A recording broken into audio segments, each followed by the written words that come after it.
The night opens like a slow unfolding curtain, revealing a world that drifts between waking and dream. A pale horizon lingers, brushed with the last color of twilight. The air carries the scent of grass and the hush of faraway winds. Somewhere beyond the reach of cities, beyond the familiar hum of our age, there stretches a vast and endless prairie, the Dakota plains in the middle years of the 19th century. The land is almost still. The tall grasses lean and sway, whispering to one another in voices too soft to disturb the stars. The sky, deep and silver, watches over everything, over the distant herds, the wandering rivers, and the few small wagons that move slowly across its floor of earth. Each wheel leaves a faint line in the soil, soon to be erased by wind. This is where our story begins, not with thunder, not with triumph, but with a quiet journey into the unknown. It is a story remembered in gentle tones shaped by silence more than sound. In that silence lives a young woman named Fanny Kelly. She is 19 years old, a traveler by choice and by circumstance. Her heart carries the simple weight of hope, the kind of hope that is born not from ambition but from belief. She rides beside her husband, Josiah, and a little girl named Mary, who laughs at the way the wagon rocks like a cradle. The road before them is long and without end. Behind them lies the life they once knew, left like footprints, fading in the dust. The days are filled with sunlight and the distant cry of birds. At night, the fire burns low, its glow soft against their faces. Fanny hums to Mary in a voice that belongs to home, steady, tender, unhurried. The flames flicker and the prairie hums its deep reply. The world feels large and gentle, as if made to hold them. They travel westward toward Idaho, drawn by stories of rivers that shine like ribbons of glass, of valleys untouched by hardship, of peace. The promise of a new beginning seems to float in the air, light as pollen, bright as morning dew. Every morning the same sun rises, slow and deliberate, pouring gold over the land. The wagons move, the wheels turn, the horses breathe clouds of steam into the cool air. And through it all, Fanny watches the sky, how it changes, how it holds them, how it stretches wider each day. The journey is not easy, but it feels sacred in its simplicity. To move forward is to believe that life can begin again. Each mile carries them farther from what they have lost and closer to something not yet named. When the evening comes and the prairie begins to shimmer with stars, Fanny lies awake beside Mary, listening to the soft pulse of night. The wind hums through the wagon canvas, the coyotes sing far off, and the moon, round and pale, floats above them like a watchful eye. There is a kind of peace that only distance can bring, a quiet so deep it becomes almost musical. It wraps around them like a blanket. And yet, within that stillness, the land itself seems to breathe. It remembers all who have crossed it, the native people whose footsteps once marked the trails, the herds that roamed long before fences, the whisper of time passing like a hand across water. Fanny does not yet know that this land, so calm, holds stories older than her own. She only feels its vastness, its endless invitation. In the mornings, she gathers kindling. She braids her hair, ties it with a ribbon that catches the light. Mary follows her, laughing at the way the grass tickles her knees. Josiah tends to the horses, his voice low, his shadow long. The world feels suspended, as if it has paused to watch them, to listen to the rhythm of their lives. Sometimes a cloud moves across the sun, and the colors change. The wind rises, then fades again. The prairie, like the sea, keeps its secrets beneath its waves of grass. The road bends through low hills, through patches of wildflowers, through the scent of sage. It carries with it the promise of endless tomorrows. Fanny writes in her small journal at night, just a few lines. The air was clear today. The horizon seemed close enough to touch. I am not afraid. The ink dries slowly in the lantern light. The pages smell faintly of smoke. She cannot know that these simple words will one day be all that remains. That long after the wagons stop, her name will linger like the afterglow of a sunset. For now, she is only a young woman, surrounded by the quiet beauty of an open world. Her dreams are small, her heart steady. The days rise and fall like waves against the shore. Somewhere in the distance, a storm is gathering still beyond sight. But tonight, it is only wind, a gentle sigh moving through the grass, the kind that lulls even the restless into rest. The stars appear one by one until the sky becomes a sea of silver. Fanny watches them flicker, counting, breathing, half asleep. The night feels eternal. In the stillness, the earth hums with memory. It holds the footsteps of all who have wandered, those who have built, those who have dreamed, those who have simply passed through. And so the story begins, not with noise or fear, but with softness. With a wagon creaking through twilight.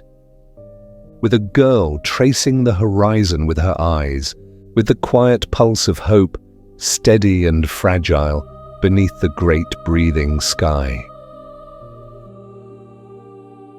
For tonight, there is no danger, no sorrow, only the endless plain and the sound of life continuing, unhurried. The story that follows will carry shadows, but this moment remains untouched, a single breath of peace before the wind changes. And if you listen closely, beneath the hum of time, you might still hear it. The faint echo of wheels on earth, the lull of voices long faded, the gentle rhythm of a journey that began with nothing more than faith in the morning to come. The journey west. The morning opens without hurry. A pale light stretches across the edge of the world, touching the grass, the sky, the still air of an early summer in 1864. And the land is wide, as though the sky itself has leaned down to rest upon it. Each breath of wind brushes through the prairie grass and vanishes into silence again. In the soft rhythm of the morning, a wagon creaks forward. Its wooden wheels turn with the patient sound of something made by hand, something meant to last. Inside, Fanny Kelly, 19 years old, sits beside her husband Josiah, a quiet man whose hands are steady on the reins. Behind them, wrapped in a small quilt, is Mary, their foster child. A girl of 7 with bright eyes and hair that catches the sunlight like threads of straw. The family is traveling west toward Idaho, a place they have never seen but believe in completely. To them, it is more than a destination. It is a promise. They have heard of open valleys, of rivers that sing through meadows, of land that asks for care but offers peace. And so they go, not in haste, not in fear, but in quiet faith that somewhere beyond the horizon waits a life they can build together. The wagon moves with others, forming a small caravan of travelers, men, women, and children bound by the same dream of renewal. When they stop to rest, they speak softly, trade food and water, mend ropes and wheels. But for the most part, the journey unfolds in silence. The sound of the wheels, the clop of hooves, the sigh of the wind through grass. These are the voices that fill each day. The Dakota prairie stretches endlessly, golden under the summer sun. To the east, the faint trace of where they came from disappears into haze. To the west, the light bends and blurs into the unknown. The world feels both empty and complete. Sometimes Fanny thinks of how small they are against it, and the thought brings her not fear, but calm, as if belonging to something vast and unending is its own form of comfort. She watches the sky more than the road. The sky, after all, is never the same. It changes hour by hour. A painter's slow hand drawing clouds like sails, or sometimes leaving nothing but a field of blue. At sunset, it burned soft pink, then amber, then violet. Each evening, the sun sinks behind the grass in such quiet grace that it feels almost like prayer. At night, they make camp beside a creek or on an open stretch of earth. The wagons circle like sleeping animals, the horses tethered nearby, their breaths rising in faint white clouds when the air cools. A fire is built, not large, just enough to warm hands and hearts. Mary sits close to Fanny, her small fingers tracing patterns in the dust. Josiah hums a low tune, one that Fanny has heard since their courting days. A hymn without words, a melody that feels like home. When the stars appear, the world becomes immense again. The prairie fades into darkness, but the heavens open wide. So many stars scattered like seeds, infinite and steady.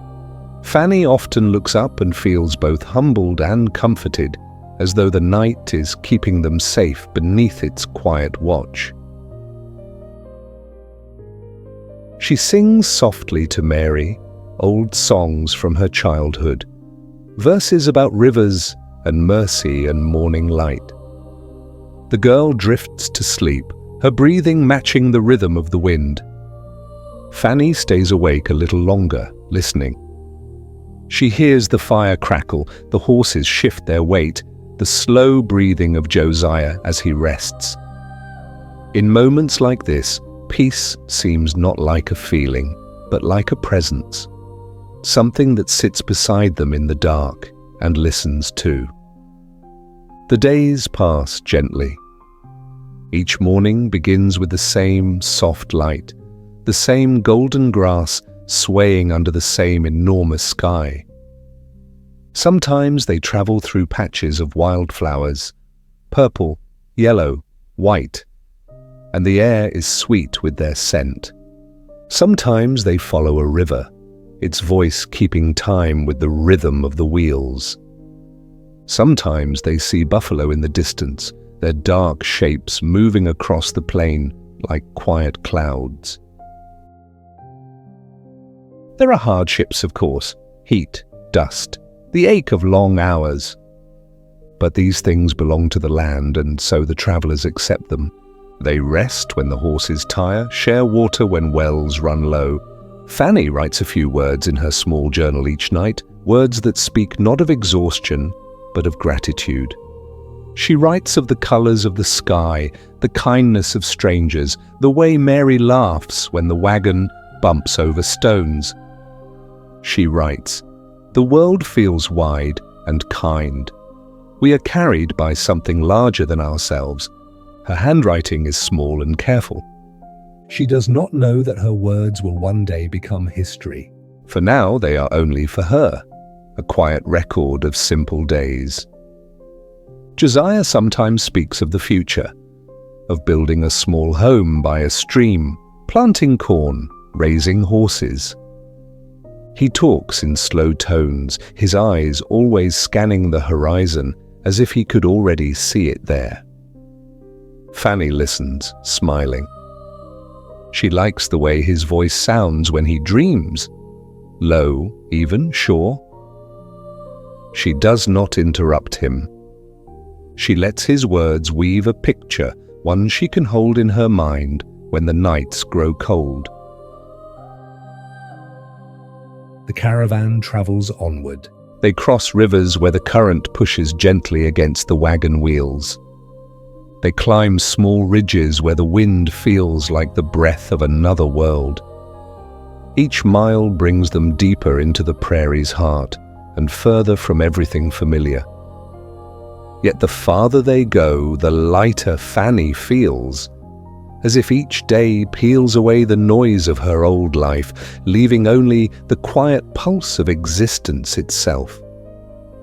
When storms come, they are not violent, just soft rain falling over the plains, turning dust to clay. The travellers pause, covering the wagons with canvas, and wait. Fanny watches the droplets race down the wood, listens to the soft drumming on the roof. The air smells clean, alive. Afterward, the prairie glows fresh and green, as though it too has been washed of worry. Sometimes they pass small groups of Lakota riders at a distance, figures on horseback, silent, watching. There is no threat, only curiosity. Both sides look across the space between them and understand without words that the land belongs to all who honor it. Fanny feels a quiet respect in those moments, a stillness that asks not to be broken. She wonders what the riders think of them, these slow, creaking wagons moving across their ancestral home.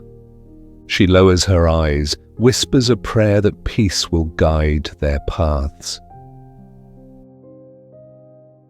Evening again. The sun drops behind the hills and the sky blushes before it fades.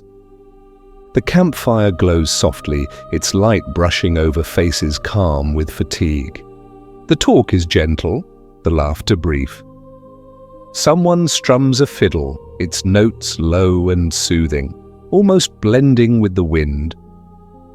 Children drift to sleep where they sit. Fanny closes her eyes for a moment, feeling the hum of the land under her, the steady, living heartbeat of earth. The prairie at night holds its own kind of magic. It feels endless but intimate, vast yet tender. Every sound seems magnified. The rustle of grass, the chirp of crickets, the sigh of the horses. Above them, the moon moves slowly, silvering the wagon canvas and the hair of the sleeping child. It is a scene that belongs to no time at all, something that could have happened 100 years before or 100 years after. Mary dreams aloud, murmuring half words, half breath. Fanny strokes her hair, whispering something without meaning, just sound. It is not a lullaby anymore, just rhythm, warmth, presence. In that small motion lives everything she believes in: love, patience, the will to continue. In the distance, a wolf howls, not menacing, just existing. The sound rolls across the plain and disappears into the night. Josiah opens his eyes briefly, listens, and then sleeps again. The fire settles into coals. The stars remain. Time slows, then seems to stop altogether. The following morning is like the last, and the next, and the one after. Days melt into one another until the journey becomes its own kind of meditation. The road is the same, but never truly the same. The light shifts, the air changes, the grass grows taller, then short again. They eat when hungry, sleep when tired, wake when the sun tells them to. It is a life reduced to essentials, but in that reduction lies peace. One afternoon, they pause beside a hill. From its crest, Fanny looks out across miles and miles of grass, the horizon blurred by heat. There is no sign of boundary, no fence, no wall. The world feels without edge, an ocean of earth. She stands there for a long time, the wind lifting her hair, the sun warm on her face. In that moment, she feels both small and infinite. She thinks, perhaps freedom is simply this, to belong nowhere, and yet everywhere at once. As they move on, she keeps that thought quietly inside her. The wheels turn, the sky leans close again. The sound of the wind returns to its endless whisper. Evening comes once more.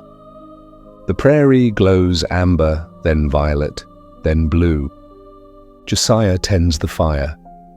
Mary gathers wildflowers and tucks them into the wagon boards. Fanny watches, smiling faintly, her mind half in this world, half in dream. The day fades softly, and with it, the noise of thought. Only the motion remains, steady, quiet, like a heartbeat stretched across the horizon. They will travel again tomorrow. They will wake to another sunrise and another song of wind through the grass. For now, they rest in the gentle cradle of the plains, surrounded by silence vast enough to hold every hope and every sorrow yet to come. And somewhere beyond sight, the future waits. Still untouched, still shimmering like mist above the golden fields. The journey continues, the night deepens, the earth breathes, and the prairie, patient as ever, watches over them, unhurried, eternal, serene. The attack. The morning began as all others had. The light came quietly, spreading across the prairie in long, pale threads. The wind moved through the tall grass like a hand brushing silk. It was early, the kind of hour when even the birds hesitate to sing, as though waiting for permission from the sun. The caravan moved slowly. The wagons creaked, the horses breathed warm clouds into the cool air, and the sound of wood on earth marked the rhythm of another long day. Fanny sat beside Josiah, her hands folded in her lap. Behind them, little Mary peered out from the canvas opening, watching the horizon change shape. The road rose gently before them, a low ridge ahead, its slope smooth, dusted with morning light. The world felt suspended. Nothing stirred except the grass, moving in long waves as if the earth itself were breathing. It was a day like any other, one of countless days spent in the slow motion of travel, a rhythm so steady it had become almost dreamlike. Even the silence felt friendly. The wagons climbed the ridge, one after another.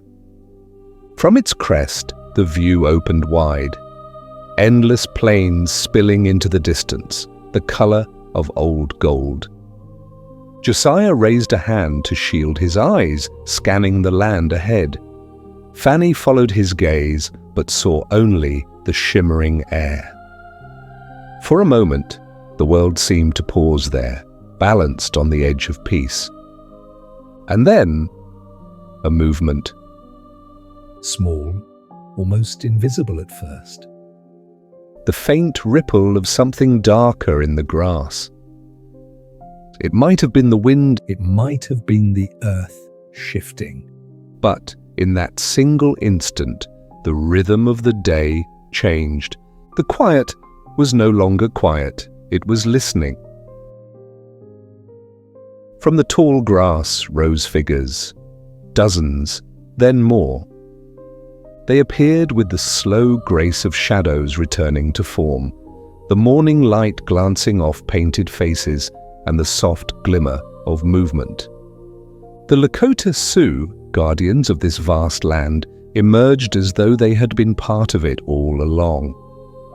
They were not sudden or loud, only present, wholly there, as natural as the horizon itself. For a heartbeat, no one moved. The wind stilled. The horses hesitated. The earth seemed to hold its breath. And then the sound came. Not thunder, not explosion, but the deep, rolling hum of energy released. The air cracked with shouts that carried the echo of drums. A sound like the tearing of cloth filled the sky, gunfire, sharp and distant, then near. Dust rose, blurring light into smoke. The prairie, once golden, became a shifting veil of grey. Through it all, Fanny could not think, only see. She saw Josiah's face, calm for an instant, then gone from her side. She saw Mary's small hands clutching at her skirt. She felt the wagon lurch, the horse's rear. There was no time for fear. Fear requires space, and this moment held none. She reached for Mary, pulling her close, her voice barely more than breath. "Hold on, my darling. Hold on." The words were not a command, nor a plea, only a rhythm, a way to steady the world as it came apart. All around them the sounds rose and fell, yet within Fanny's arms the child's heartbeat kept its fragile time. Then the moment broke. The wagon tipped. The world shifted sideways. The air was filled with the weight of dust and the smell of earth. Fanny felt herself fall, not hard, but as if into a slow current that pulled her down, down into the softness of grass and silence. When she opened her eyes, the light had changed. The sun, once bright, was dimmed behind a haze. The shouts had faded into murmurs. The prairie that had sung so gently in the morning now lay still, heavy with what had passed. She pushed herself upright. Around her the camp was quiet, too quiet. A few wagons smouldered, their wheels turned at odd angles. The air smelled of ash and sweat and something she did not name. The wind began again, slow and low, as though it too had been stunned into stillness. The ground was scattered with what had once been a dropped hat, a torn piece of cloth, the shimmer of a broken mirror. The echoes of life lingered there, faint but not gone. A horse whinnied far off, and that sound alone seemed to awaken the world again. Fanny rose unsteadily. Her first thought was Josiah. Her second, Mary. She turned, searching. The child was there, small, trembling, eyes wide with the shock that words cannot hold. Fanny knelt and gathered her, pressing her close, not to comfort, but simply to know that she was real. For a time they stayed that way, motionless in the middle of what had been a camp and was now only ground. Around them, other figures began to move, women, dazed, children clutching skirts, faces streaked with dust. From beyond, footsteps approached, the quiet, measured tread of those who had emerged from the tall grass. The Lakota warriors came into view again, no longer hidden, their presence neither cruel nor kind. They moved with purpose, collecting what was left, speaking in low tones. Fanny could not understand their words, but she understood their meaning. The day had changed, and there would be no return. Hands reached for her. She did not resist. Resistance had already left her body. Mary cried softly as they were led away. The child's small fingers clung to Fanny's sleeve until they were pulled apart, not harshly, only inevitably. Fanny turned once, searching the faces, searching the ground. Josiah was nowhere to be seen. Whether he had fled, fallen, or been taken elsewhere, she could not tell. The not knowing felt heavier than grief. Bound now by cords of leather, her wrists ached, but not as much as her silence did. She looked once more toward the ridge, the place where the morning had begun so gently. It was the same ridge, the same grass, the same sky. Only the meaning had changed. The land itself seemed untouched, innocent of what had happened upon it. It stretched on, calm and golden, as though nothing at all had disturbed its eternal breath. They were led across the prairie. The captives walked in a slow, uneven line. The sun rose higher, the air thick with heat. Dust clung to their feet, to their skirts, to their skin. No one spoke. Words belonged to another world. Fanny's thoughts drifted, untethered. She remembered the sound of Josiah's voice the night before, the warmth of Mary's cheek against her arm, the glow of the fire reflecting in the wagon's metal latch. Now all of it seemed impossibly far away, like a dream half remembered upon waking. She tried to fix her gaze on the horizon, that familiar thread of distance she had followed for weeks. It was still there, unchanged. The horizon did not mourn, did not question. It simply existed, as it always had. The steadiness of it gave her something to hold on to, even as everything else slipped away. When they stopped at midday, the captives were given water. Fanny drank slowly, her hands shaking as she lifted the wooden cup. Around her, the warriors spoke in tones that were neither angry nor soft, but measured, the cadence of people accustomed to silence. Children cried. The wind answered with its low, eternal hum. The sky turned pale again, and the shadows lengthened. As the day faded, they reached a cluster of low hills where the grass grew taller and the air cooled. Here the captives were told to rest.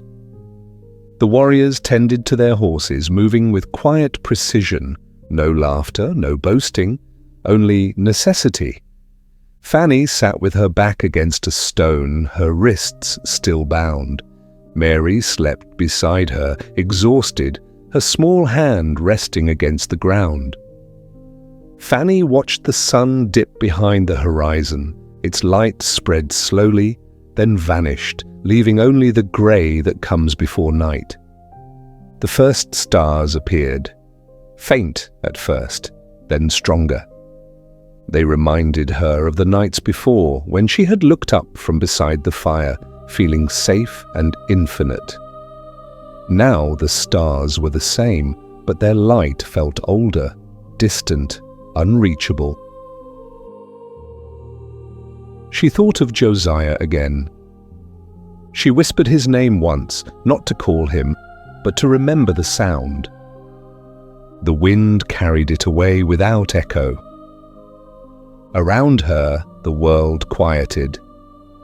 The warriors settled into their own stillness. Somewhere, an owl called.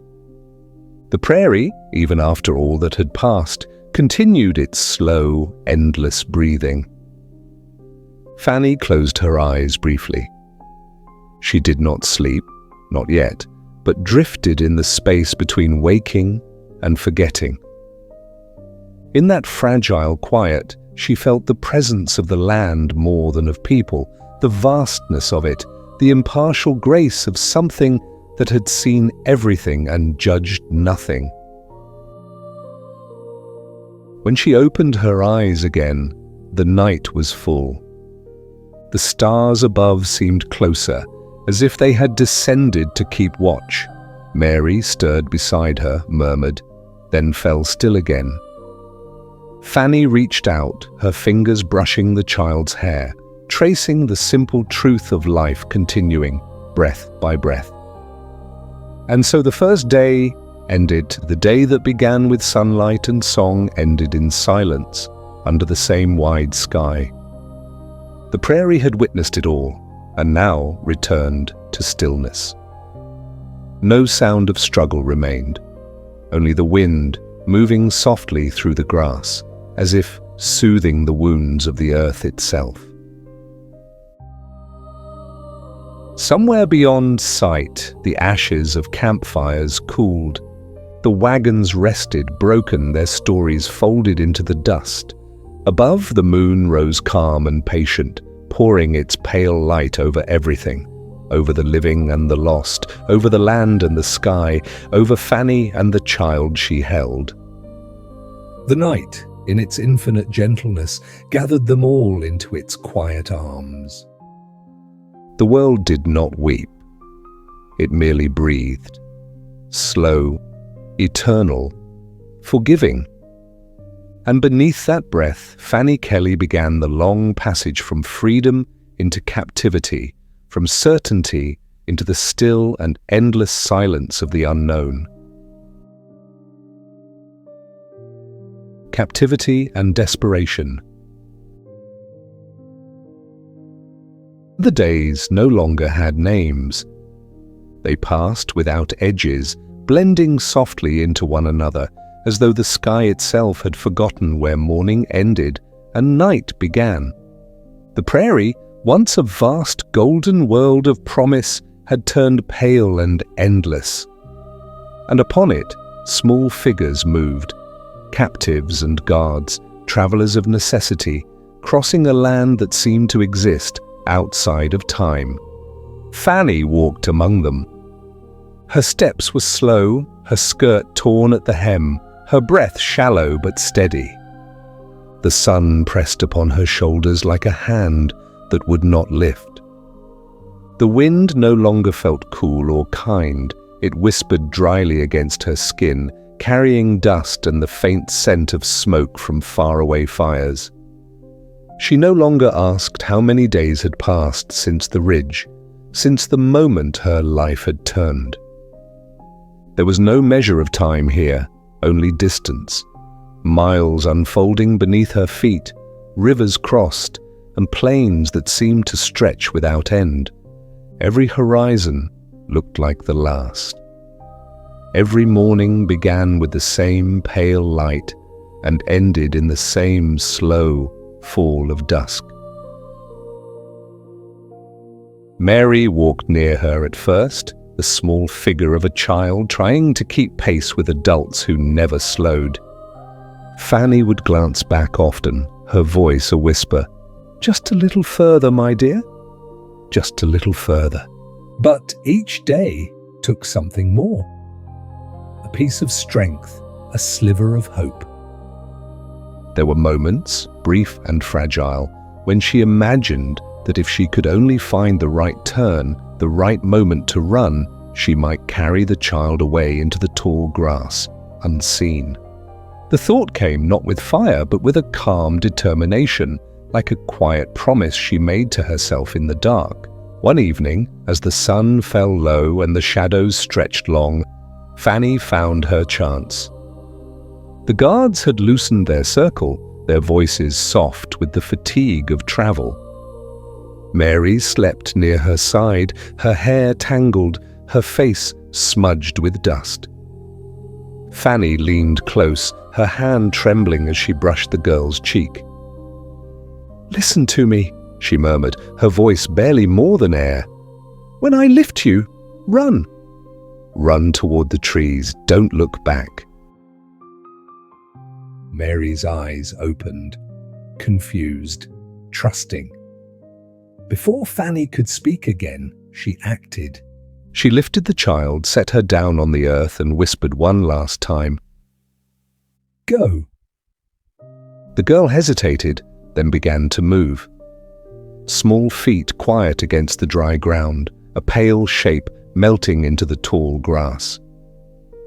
Fanny turned away quickly, pretending to adjust the ropes at her wrists, her heart a steady, soundless drum. Moments passed. No one noticed. The camp murmured. Fires flickered. The night deepened. But then, a sound. A question called in another tongue, the rustle of grass disturbed, the sharp tone of discovery. The stillness broke. Voices rose, torches lifted. Fanny did not see what followed, only the sudden absence of the small figure in the dark, the silence that replaced her breathing, the emptiness where a child had been. She waited for a cry, for a sign, for anything. None came. In the hours that followed, she said nothing. She did not ask. She held her silence as though it were fragile glass. One breath too strong, and it would shatter. When morning came, the band moved again. Fanny walked with her head low, her hands bound, her heart hollow. The grass swayed in the wind, unchanged.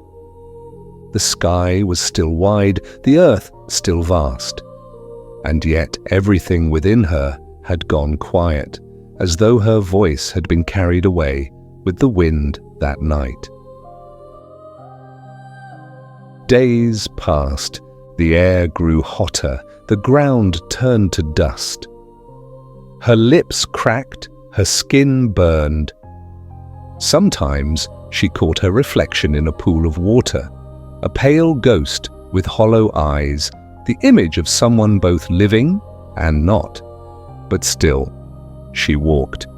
One afternoon, as the heat rose in waves from the earth, she felt the thought come again, that same quiet longing for escape. Not to flee toward home, not even toward hope, but toward silence, a place beyond sound, beyond memory. She waited until dusk when the camp rested. Then, as shadows deepened, she stepped away, her feet careful on the dry ground. The horizon was there, endless as always.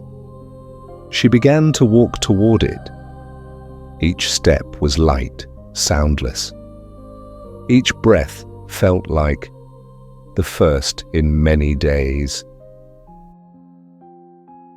But silence can only last so long. The sound of pursuit came, not loud, but sure. Voices behind her, the beat of hooves, the call of her name, spoken in tones she could not understand. She did not run. She simply stopped, turned, and waited.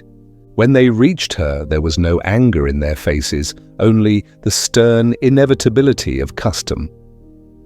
Hands seized her arms and she was led back without struggle. The punishment came that night. It was not shouted or swift. It was methodical, impersonal, a gesture of order rather than cruelty. She was struck, her body falling against the ground, the stars above her blurring into silver trails. The world spun slowly, like a great wheel turning. The pain did not come all at once. It arrived like waves on a distant shore, steady, distant, relentless. She did not cry out. Her silence was the only thing still hers to keep.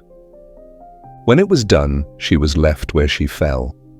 The air cooled. The earth smelled of dust and grass. She lay there until the stars turned pale, until the edge of dawn touched the sky. Her breath was shallow, her skin cold, but she was still breathing.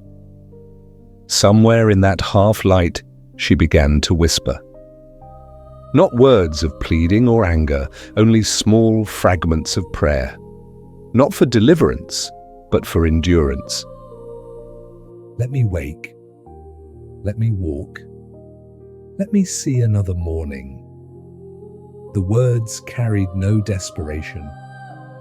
They were simply the rhythm of survival. The next days passed as before, each one folded into the next. Her captors spoke little to her, offering food in silence, water when it was found. One of them, a man with a lined face and calm eyes, once handed her a scrap of cloth to bind her wounds. He did not speak, and she did not thank him. Between them existed the kind of understanding that grows where words cannot reach.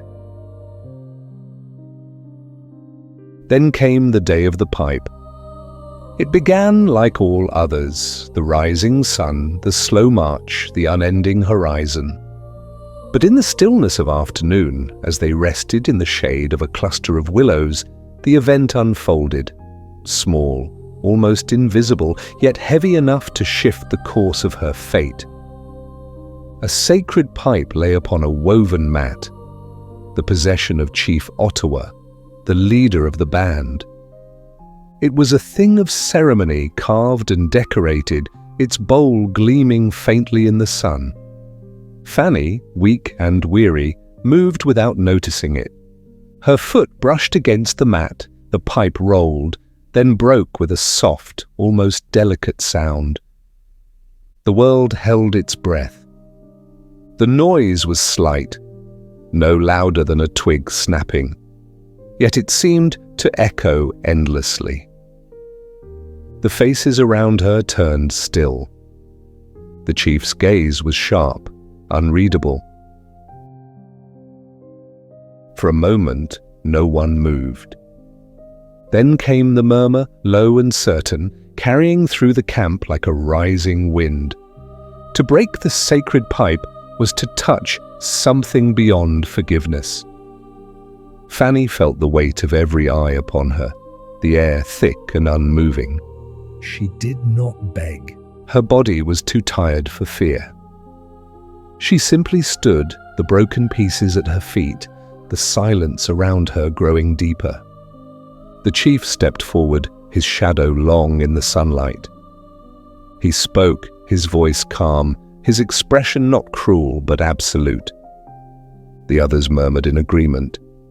She understood enough to know that her life, already fragile, now balanced upon a thread.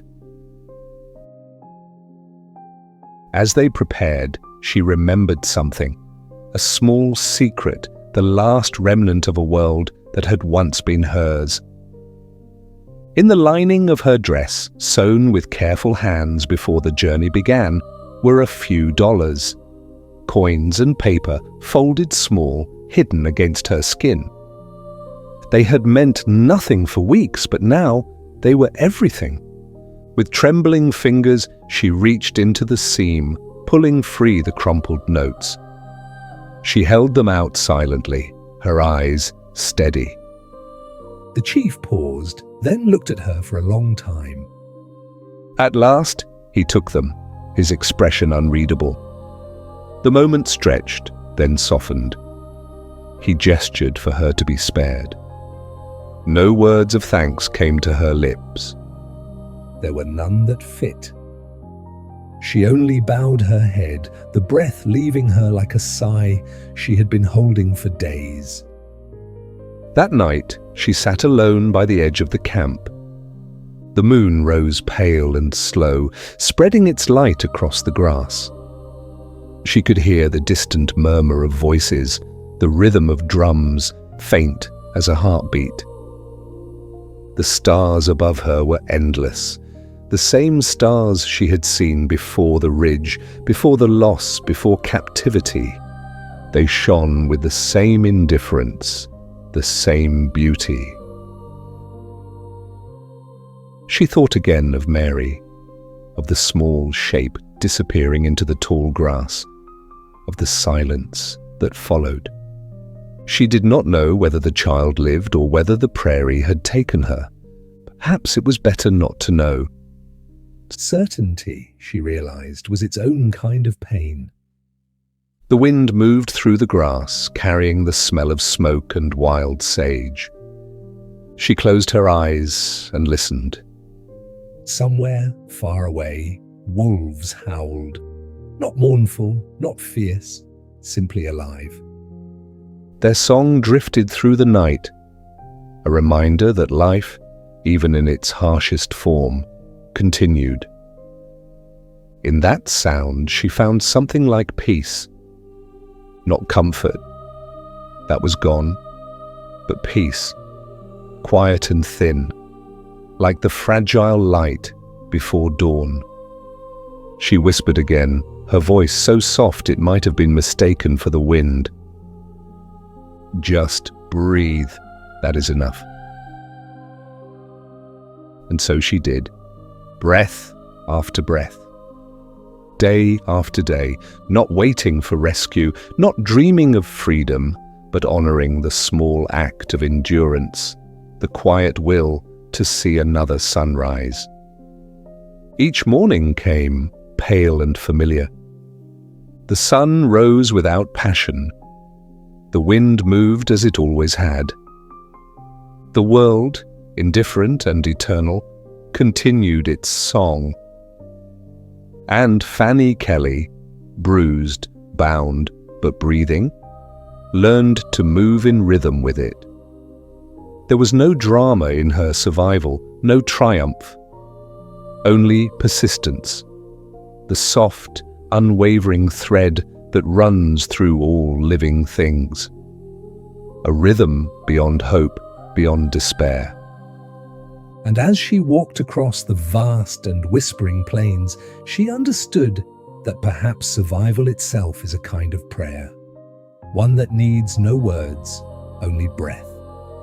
The plains stretched before her, endless and quiet. The rivers wound through the distance like lines of silver. The sky watched, calm and vast. And beneath it all she walked, one step, then another, steady, silent, alive. Life among the Lakota. When the journey ended, it did not end in freedom.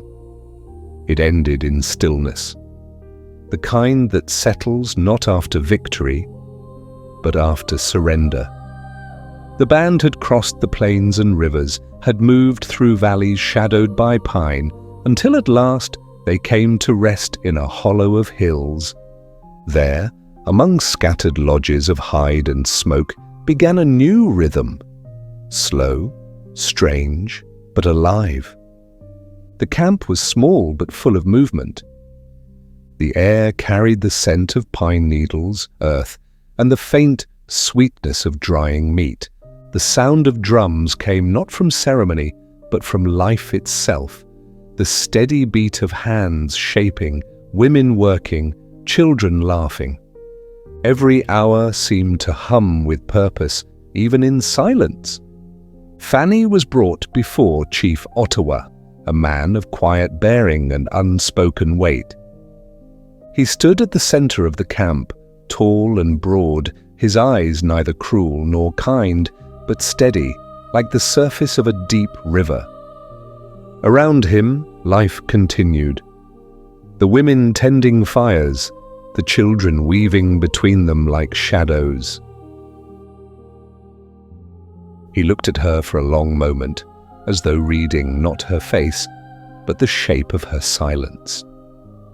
Then he spoke, low and even, his words carried to her through the soft translation of a younger man. She was to live among them, not as a guest, not as an enemy, but as part of the chief's household. It was not kindness, but it was not cruelty either. It was simply the way of things, and so she entered a new life. The lodge she was led to was warm, its air thick with the scent of smoke and cedar. 6 women lived there, Ottawa's wives, each with her own place, her own rhythm. Their eyes, when they first met hers, were unreadable. Some looked with caution, others with quiet curiosity, one or two with open dislike. She did not blame them.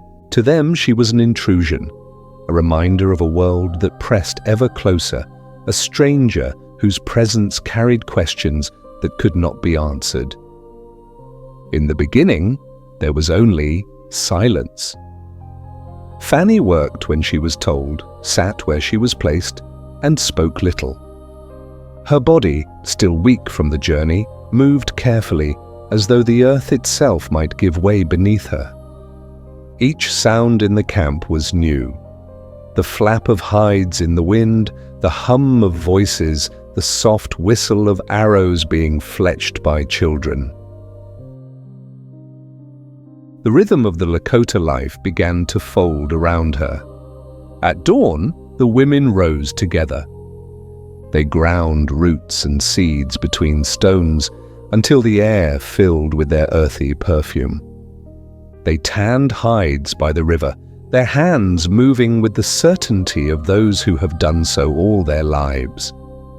Smoke curled upward in thin grey lines, and the sun found its way through it, softening the world in a golden haze. At first, Fanny only watched. Then, slowly, she began to learn. One woman, older than the rest, took her hand one morning and placed a scraper in it. Without words, she showed her how to hold it, how to press it against the hide with patience, not strength. Fanny followed, awkward at first, her hands clumsy, her movements uncertain. The older woman nodded once, satisfied.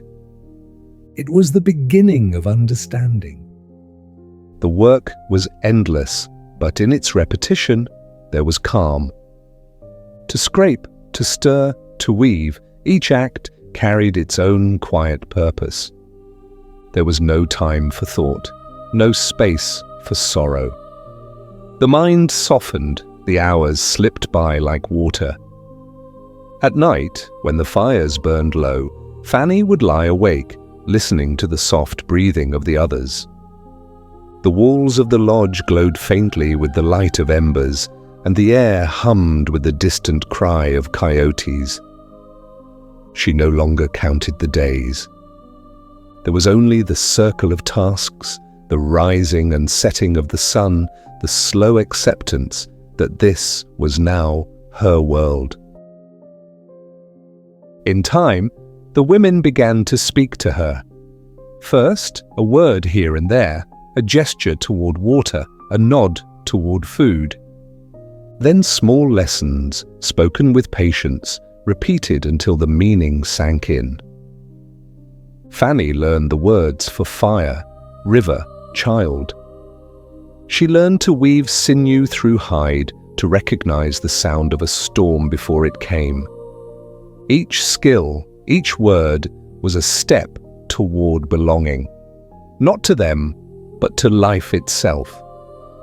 There were still moments of distance. Sometimes she would catch a whisper behind her, a glance she could not interpret.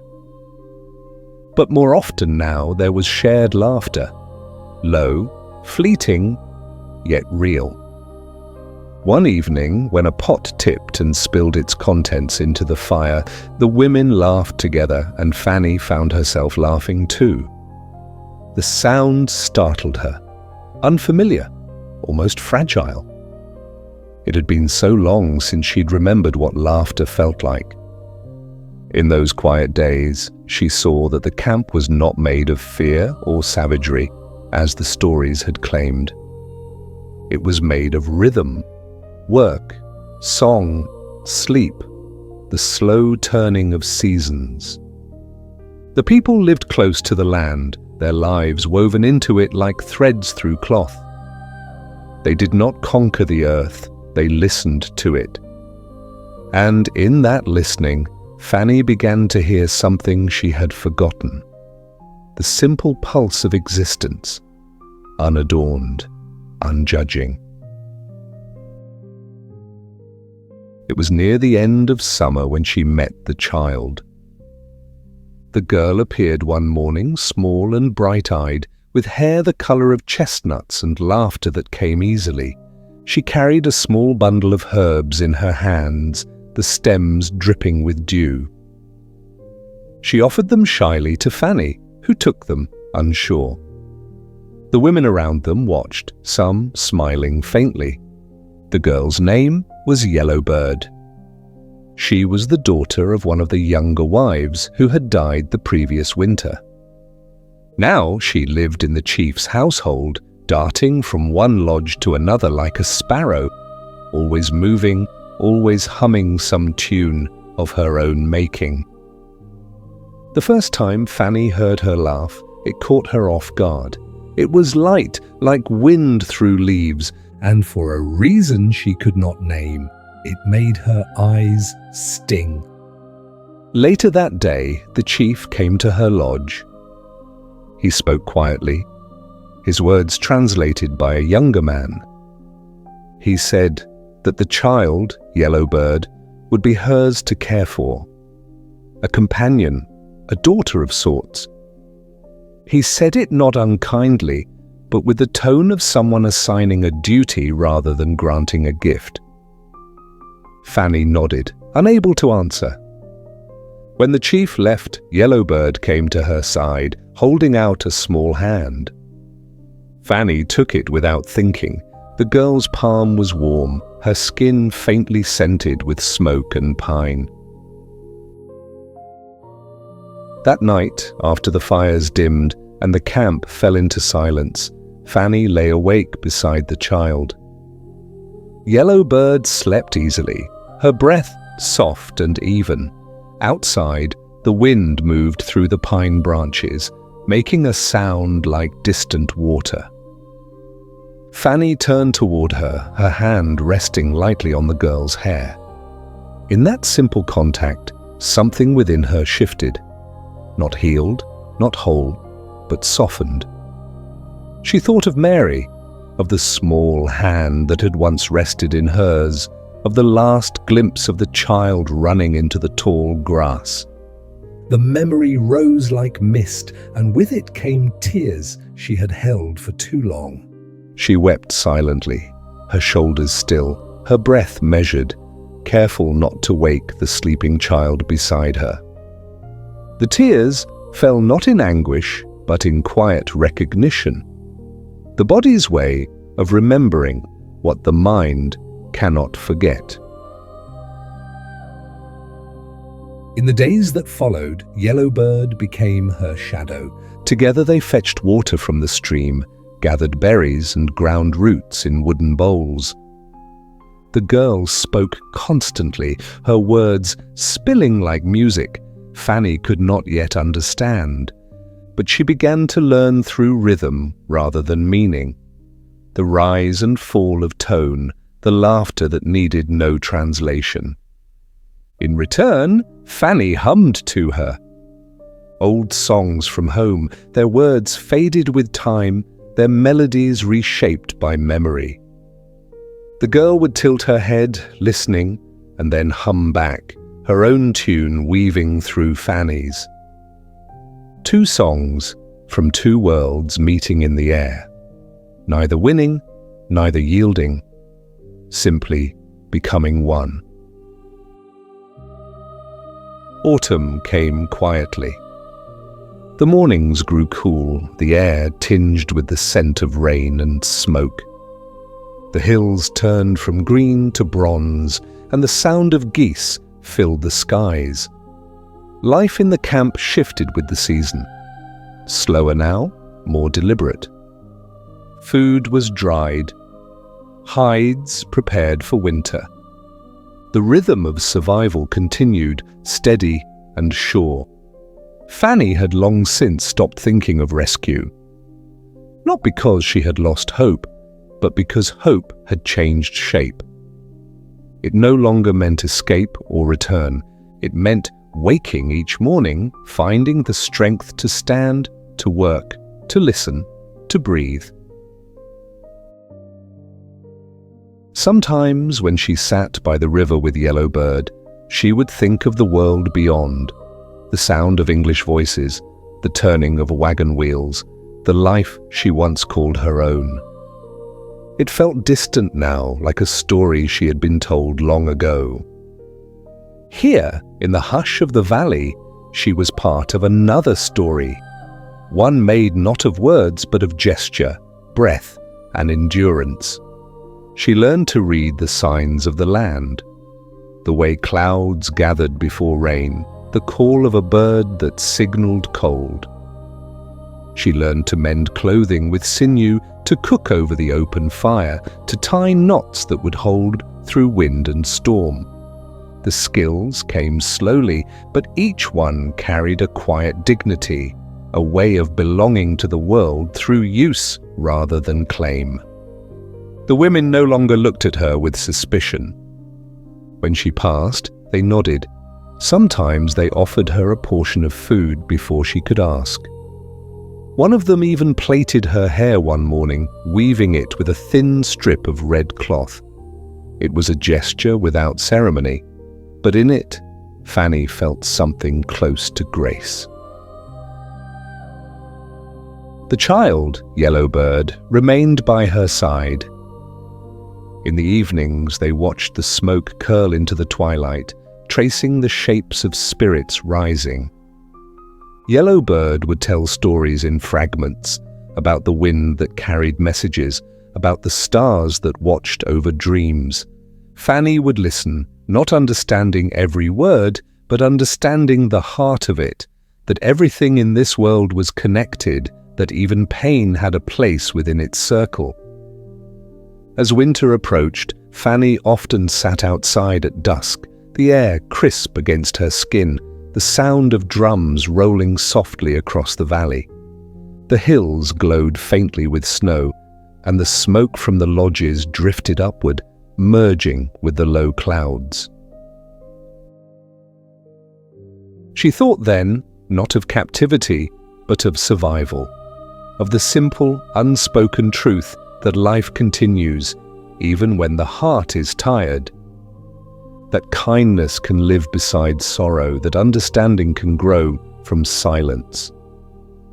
And when night came, and Yellowbird pressed close to her side, beneath the firs, Fanny would whisper, not to the child, not to herself, but to the quiet world around her, "Let us rest. Let us keep breathing." The wind would answer softly, moving through the pines, through the smoke, through the sleeping camp. And the earth, ancient and unbroken, would listen, holding them both in its patient, eternal embrace. War and awakening. Winter had not yet come, but the air already carried the taste of change. The wind, once warm and golden, now moved differently. Sharper, deliberate, filled with distant sounds that did not belong to the valley. Somewhere beyond the line of hills, the world was shifting again, and those who lived close to the land could feel it in their bones. The Lakota moved quietly, yet with a purpose that could not be mistaken. Men returned from the horizon with news carried on breathless horses. Their words passed through the camp like ripples through still water, small at first, then widening. Even those who could not understand their language could feel it. Something was coming. Fanny sensed it too. Not as fear, but as vibration, a hum beneath the skin, the subtle tightening of the world before a storm. For weeks, she had lived in the rhythm of their days, learning the small truths of work and survival. Now that rhythm began to change, the steady pulse of daily life gave way to something faster, heavier. A drumbeat felt before it was heard. At first, it came in murmurs at dusk. Groups of men gathered by the fires, their faces half lit, their voices low. Smoke rose into the night, carrying sparks that vanished among the stars. Women prepared bundles of food, sharpened tools, repaired clothing. Children were gathered closer, their laughter dimming into whispers. Then the drums began. They were not the soft, steady drums of dance or song. These were deeper, a slow thunder that seemed to rise from the earth itself. It rolled through the valley, filling the air until even the trees seemed to tremble. Fanny would wake at night to their rhythm, her heart unconsciously matching their pace. She did not yet know what they meant, but she felt their weight, the sound of a people remembering who they were. One morning, she stepped out of the lodge and saw the sky painted with smoke. Men were gathered in the open space at the heart of the camp. Their bodies were marked with colors drawn from the earth: red, black, white. Each stroke deliberate, each symbol carrying a story older than memory. Their hair was braided and adorned with feathers that caught the sunlight. Some carried weapons polished to a dull shine, others only small charms or bones strung around their necks. Fanny stood at a distance, silent. No one had asked her to leave, but no one invited her closer either. She understood her place, a watcher, not a participant. From the shadow of the lodge, she watched the circle form, the smoke rise, the voices begin to chant. It was not a song of rage, as she had imagined warriors might sing. It was slower, deeper, more lament than threat. The notes moved like wind through hollow wood, carrying both sorrow and strength. Each drumbeat was a heartbeat, each voice a memory. It was not the sound of men preparing to destroy, but of people preparing to endure. As the chant swelled, Fanny felt something within her quiet. For the first time, she saw the faces not as strangers, but as fathers, brothers, sons. She saw the women watching from the edges, their eyes wide, their hands pressed over their hearts. She saw children clutching one another, learning too early what farewell looks like. And she thought of Josiah, somewhere far away, perhaps alive, perhaps not, and realized that grief, like the wind, knows no boundary. From her place among the women, she watched the ceremony unfold. Firelight painted the warriors in shifting golden shadow. They moved in slow rhythm, their feet marking patterns in the earth, their voices blending into the pulse of drums. Smoke coiled upward in ribbons, carrying the scent of sage and sweetgrass. The air shimmered with heat and meaning. No one looked at her. No one needed to. The ceremony was not for her, yet she felt it move through her as though the sound itself carried translation. Every note said, "We remember, we defend, we belong." When night came, the songs continued. The fires burned low, but the rhythm did not fade. Somewhere, a flute joined in, its tone soft, mournful, a single thread weaving through the thunder of drums. It was a song of war, and yet not of violence. It was a song of existence. In that music, Fanny felt something she had never expected: understanding, not agreement, not alliance, but comprehension. The men she had been taught to fear were not seeking conquest, they were seeking to remain. To hold on to the breath of their ancestors, the rhythm of their rivers, the right to walk upon the earth as they always had. The next morning, she awoke to silence. The camp was almost empty. The warriors had gone before dawn, their departure marked not by noise, but by stillness, as if the land itself had swallowed them.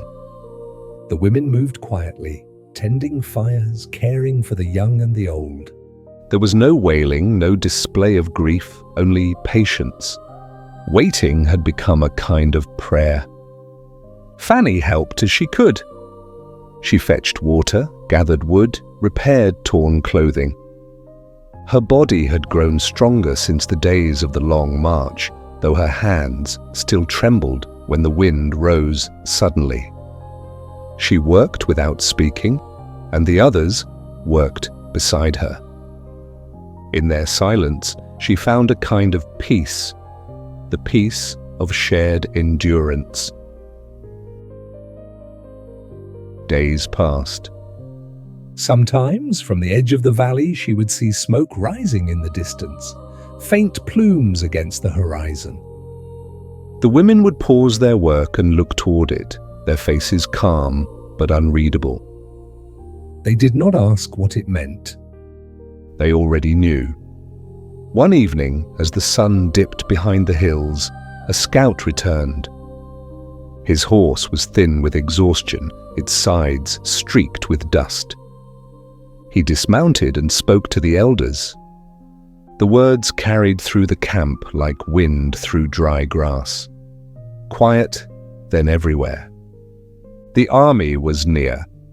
General Sully and his men were moving across the plains, bringing with them cannon, rifles, and the certainty of war. That night, the drums began again. Their sound rolled through the valley, deeper now, heavier, as if echoing from beneath the earth. The people gathered not to celebrate battle, but to prepare their spirits. Fanny sat among the women, watching as faces she had come to know glowed red in the firelight. They sang not of hatred, but of remembrance, songs to call back courage, songs to honor those who had fallen before. She watched one mother press a small bundle into her husband's hands, a piece of hide, a lock of hair, a charm made from a bird's feather. Another woman drew symbols on her son's chest, whispering words that trembled with love. The men stood still, receiving these gestures with quiet dignity. There were no promises of return, only acceptance. Fanny had seen soldiers before, young men in crisp uniforms, proud of their duty. But this was different. Here, the preparation was not for glory or victory. It was for continuity, for the right to keep breathing, to keep belonging. She thought then of the world she had come from, of fences and lines drawn on maps, of words like ownership and civilization. And she understood that here, those words meant something else entirely. Here, the land was not possessed, it was lived. To fight for it was not conquest, but survival. The same instinct that had kept her alive in her own captivity. When dawn returned, the warriors were gone again. The camp was quiet, the fires reduced to ash. The air smelled of smoke and rain. Fanny stood at the edge of the river, her reflection broken by ripples. She felt both part of the world and apart from it, suspended between two lives, belonging fully to neither. In the days that followed, wounded men returned. Some walked, some were carried. Their bodies bore marks of battle, cuts, bruises, exhaustion, but their eyes remained clear. The women tended them with practiced hands, washing wounds, murmuring songs of comfort. Fanny helped, holding bowls of water, fetching clean cloths. She did not ask questions. She did not need to. The war she saw was not a single event. It was a tide, advancing, retreating, always returning. Its rhythm was older than either side could remember, and beneath it all was grief. Not loud, not violent, but constant, like the slow erosion of stone. At night, she sat by the fire with Yellowbird. The child had grown quieter, her laughter now rare.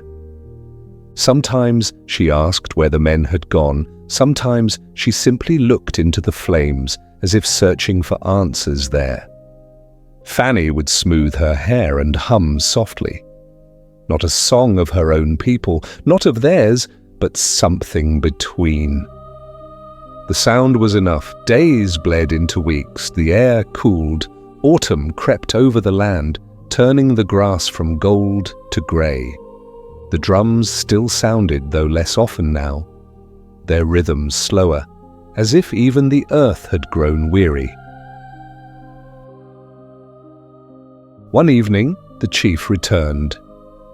His face was drawn, his arm bound in cloth.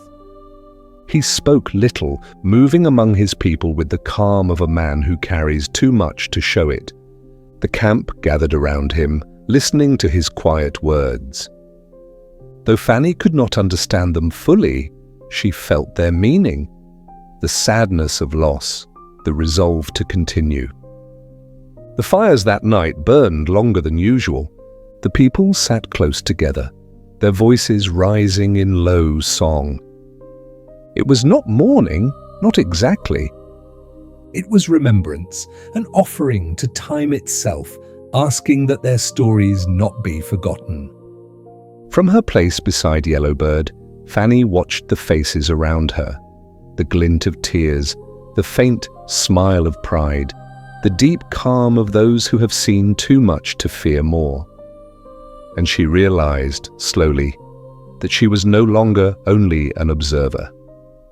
Their sorrow had become hers. Their endurance mirrored her own. In the quiet that followed, she felt something awaken within her, a new way of seeing. The lines that had once divided them blurred like smoke in the air. Here, under the same sky, grief was the same shape, love the same color. There was no enemy, only people, each holding the fragile wish to live, to protect, to remember.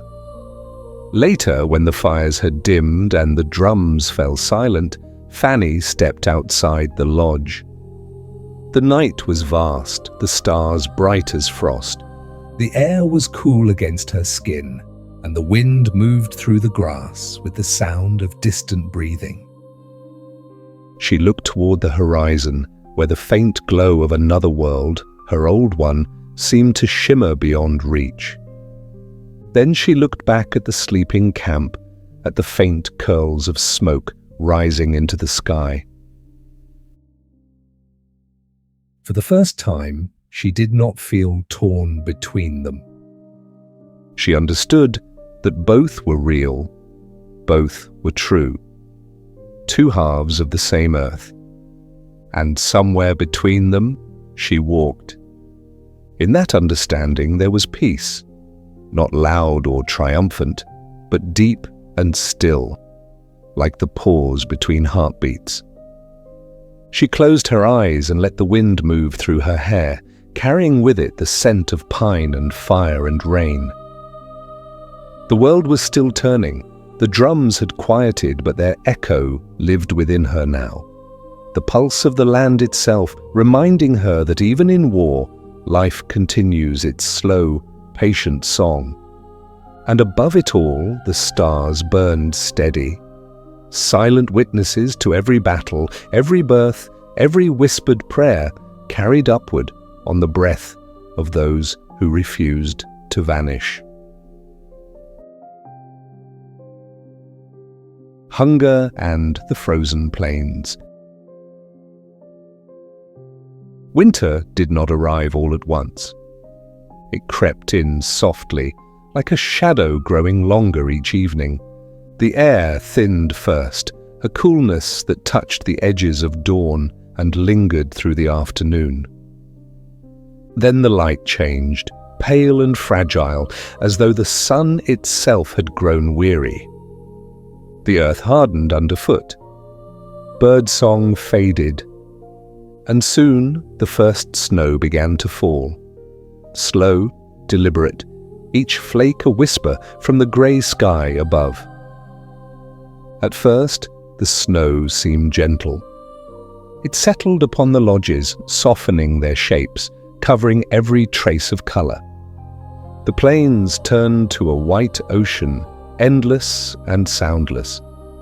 Smoke rose in thin threads from the camp, drifting upward and vanishing into the clouds. The world became smaller, reduced to the circle of firelight, the breath of those who gathered close to it, the echo of the wind moving across the frozen land. For a time, there was still food. Dried meat stored from autumn, roots buried deep in the earth, a few berries hardened by frost. But as the days shortened, the stores dwindled. The hunters rode farther and returned later, their horses thin, their eyes shadowed with fatigue. The buffalo had gone south. Even the deer, once plentiful near the river, had disappeared. The world had drawn its breath inward and gone silent. Fanny felt the change in her body first. Her fingers grew numb, her lips cracked, her hands bled from cold. Each morning, she woke to frost on her blanket, the thin film of ice that gathered at the edge of her breath. The air itself seemed sharp enough to wound. She learned to move slowly, to breathe shallowly so as not to waste strength. The camp adapted as it could. Fires were fed sparingly. Every piece of wood was precious. The women scraped the last of the hides for sustenance, boiled strips of bark into thin broth. The children grew quiet, their laughter replaced by long, vacant stares toward the horizon. Even Yellow Bird, once bright as flame, spoke little. Her small hands sought Fanny's in the dark, their warmth shared between them like a secret. The nights were the hardest. The cold deepened until it seemed to press through skin and bone, settling in the heart. The wind howled through the plains, carrying with it the cries of wolves and the creak of trees splitting under frost. Sometimes Fanny thought she could hear voices in it, soft, distant, like those of the lost. She did not answer. Instead, she held the child closer, counting the slow rhythm of their breaths until sleep, thin and fragile, found them. When Chief Ottawa returned from battle, the world was already white. He was wounded, not gravely, but enough to weaken him. The people carried him into his lodge, his arm bound in rough cloth, his face pale beneath the paint. There was no celebration, no talk of victory, even survival had lost its sound. Fanny tended him because there was no one else strong enough.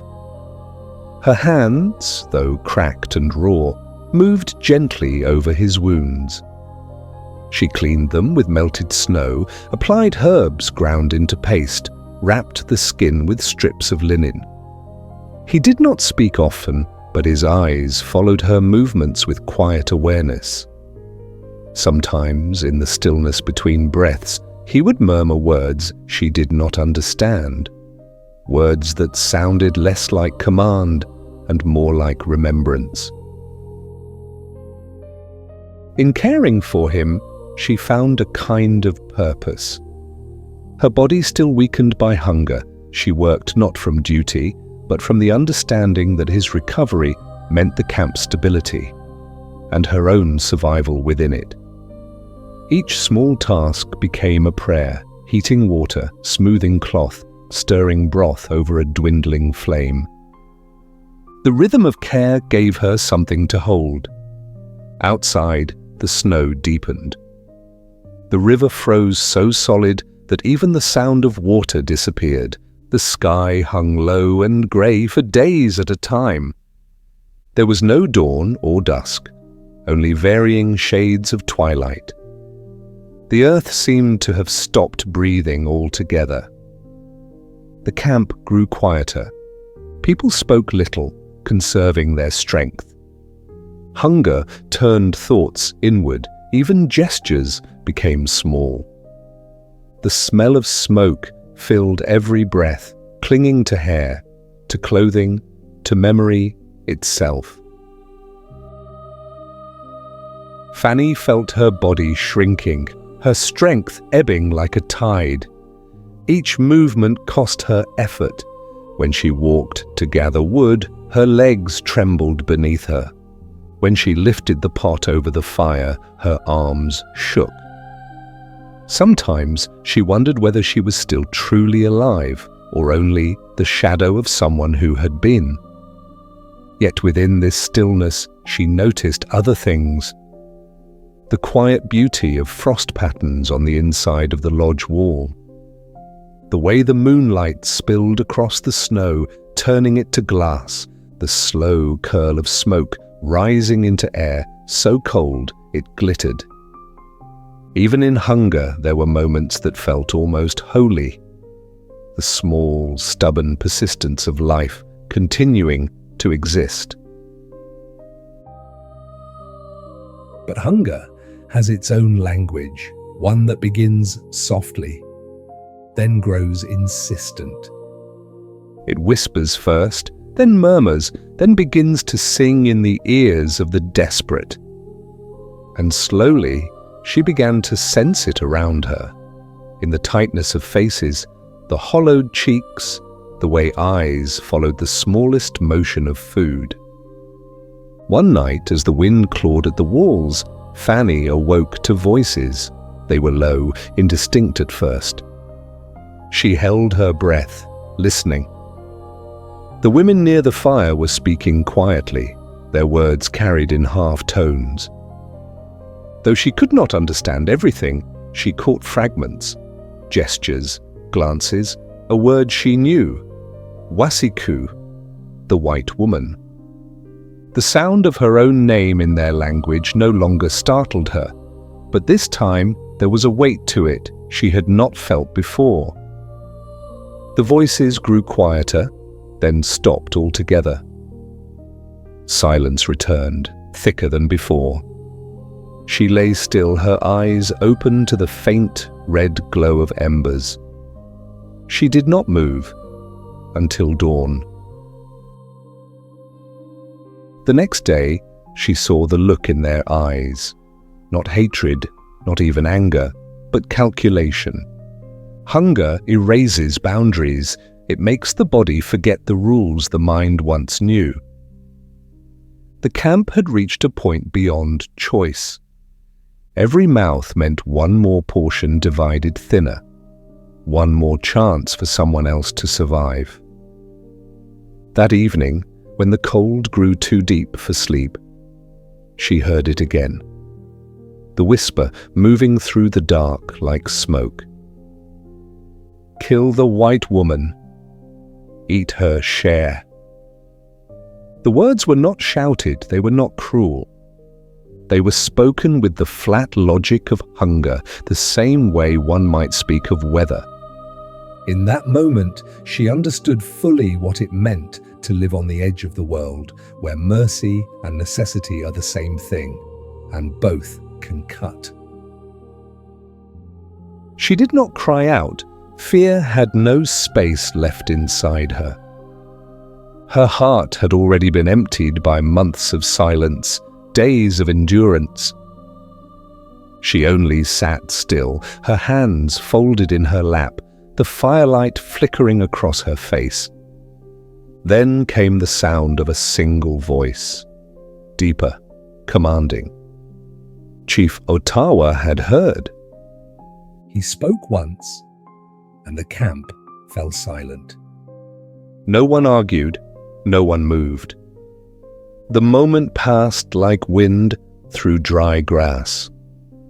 The next morning, when she stepped outside, the air was colder than she had ever known. The sky was colorless, the snow blinding. No one met her eyes, but she was alive. Gratitude did not come easily. It was too heavy to hold, too complicated to name.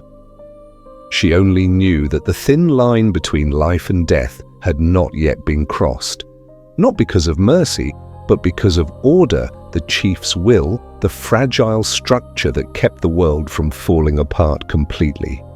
The days that followed were long and wordless. Fanny returned to her work, melting snow for water, mending torn clothing, keeping the fire alive with whatever scraps she could find.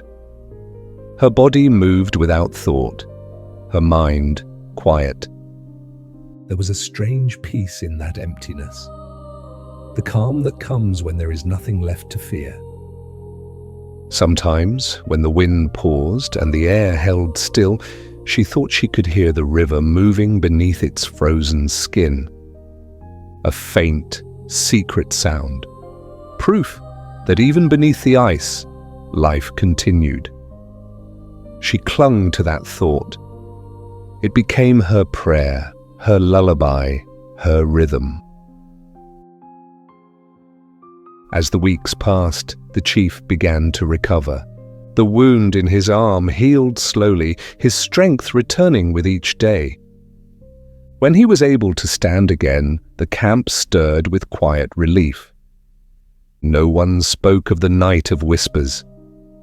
It had become another unspoken thing, like hunger itself, too close to name. The snow began to shift. Icicles melted into thin silver threads. The sun lingered a little longer each afternoon. Winter was loosening its hold, though the land was still pale and barren. Fanny watched the first bird appear. Small, grey, its cry faint and high. It perched on a branch near the edge of camp, tilting its head, as if surprised that life had survived here at all. She smiled then, a slow, weary smile, and whispered softly, "So we have two." Yet something inside her had changed beyond return. The hunger had carved her hollow, but in that hollow space, something else had taken root, a deep, quiet knowing. That survival was not triumph. That mercy could live beside cruelty. That every life, no matter how fragile, carried its own stubborn flame. She no longer prayed for rescue. She prayed only for endurance, for the strength to see another thaw, another dawn. The wind moved gently through the camp, no longer a cry, but a sigh. The snow glistened beneath the first light of spring.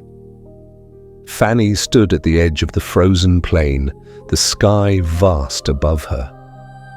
Behind her, the camp slept, wrapped in smoke and silence. Ahead, the horizon stretched wide, still cold, still distant, but open. She breathed in the thin air, and for the first time in many months, it did not hurt to breathe. Her heart was quiet, her thoughts still. Somewhere beneath the frozen earth, water was moving again. The world had not ended, it had only been waiting. And in that waiting, she too had learned to wait, not in despair, but in patience. To trust the slow work of the seasons, the return of warmth, the resilience of the living. The hunger would fade, the snow would melt, the plains would awaken once more, and Fanny, though worn thin as shadow, would still be standing, small, silent, unbroken, beneath the endless sky. the proof of Mary. The morning began grey and windless. The air held no promise, only weight. A hush so deep it seemed the sky itself was listening. The earth lay pale beneath a thin veil of frost. Each step of the horses broke the silence with a soft crunch, a fragile rhythm against the stillness of the world. Fanny walked with the others, her breath rising in slow, steady clouds. The camp had been moving for days, crossing a shallow valley where the snow gathered in ripples, smooth as glass. No one spoke. There was nothing left to say. Even the wind seemed to move carefully, as though unwilling to disturb the quiet. Her thoughts wandered, drifting like smoke, not toward hope, but toward memory. Mary's face came easily now, uncalled but constant. The round cheeks, the light in her eyes when the morning sun caught her hair. Fanny had learned not to chase those thoughts, only to let them pass through her, gentle as breath. The heart, she had discovered, could live beside its own emptiness. The trail turned along a ridge. Ahead, the warriors rode in silence, their shapes dark against the snow.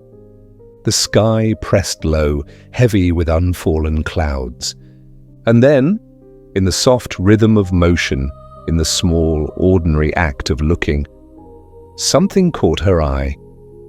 A flicker of colour, a thread of red dancing against the grey. At first, she thought it was only a strip of cloth, one of the many tokens the warriors carried, small pieces of life fastened to their saddles. But as the horse drew closer, the fabric shifted in the wind, and she saw it clearly. The weave, the faded embroidery at its edge, she knew it at once. Mary's scarf. It moved lightly, almost playfully, as if waving to her from another world. And beside it, braided into the same cord, hung something else, a lock of hair, pale and gold as wheat. Not loose, not free, but bound to a strip of skin, dry and thin as paper. The world did not shatter. It simply stopped. Sound fell away. The wind paused. The footsteps, the creak of leather, the breath of horses, all disappeared into a silence so vast it felt eternal. She stood within it, weightless, suspended between one heartbeat and the next. There was no cry, no collapse, not at first, only recognition, pure, simple, absolute. The mind does not always meet pain with noise. Sometimes it meets it with stillness. And in that stillness, Fanny understood. Her sweet Mary, her small, brave girl, was gone. The thought did not come as a sentence, but as a presence, a slow, spreading cold that filled her from within. It touched her chest, her hands, her lips. It moved through her like frost through glass, quiet and unstoppable. Her knees gave way, but she did not fall hard. The snow caught her gently, as if the earth itself wished to ease the blow. The world tilted, blurred at the edges. Her breath came shallow, soundless. Somewhere, distant voices called, then faded. She could not answer. The weight of the truth was too complete. She did not weep. Tears would have been too loud for such a moment. Instead, her eyes stayed open, unblinking, watching the pale sky drift above her. The light moved slowly, indifferent. The clouds passed on. Time stretched, not forward, but outward, until it seemed to dissolve entirely. She was not a woman kneeling in the snow, she was part of it. a small shape of breath and sorrow beneath an endless sky.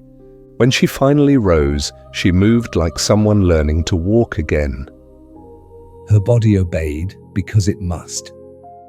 Her mind floated elsewhere, caught between memory and the grey air. The scarf still fluttered on the warrior's saddle, its colour fading as the group moved ahead. No one noticed her pause. The world, even in tragedy, does not stop turning.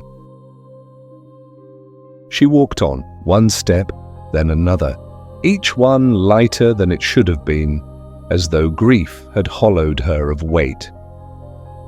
That night, by the fire, she sat apart from the others. The flames hissed softly, whispering against the wind. Yellowbird rested beside her, small hands tucked beneath her chin, sleeping without dreams.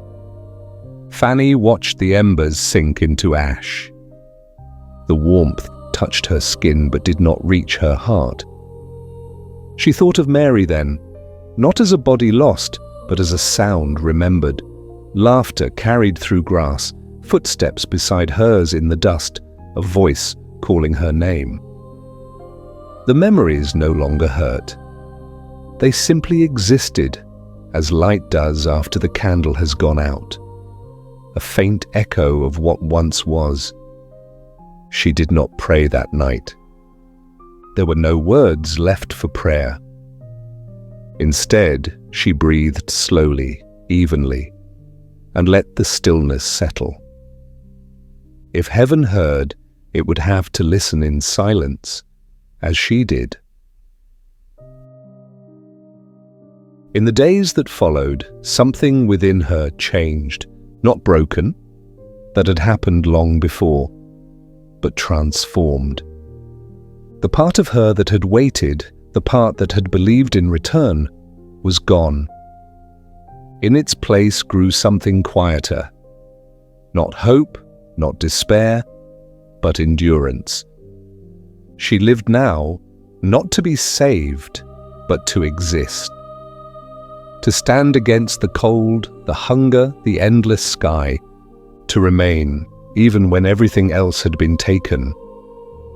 When she looked at the people around her, the women bent over their work, the men sharpening spears, the children chasing shadows in the snow, she saw not enemies, not captors, but others bound by the same truth. That life continues even in its smallest form.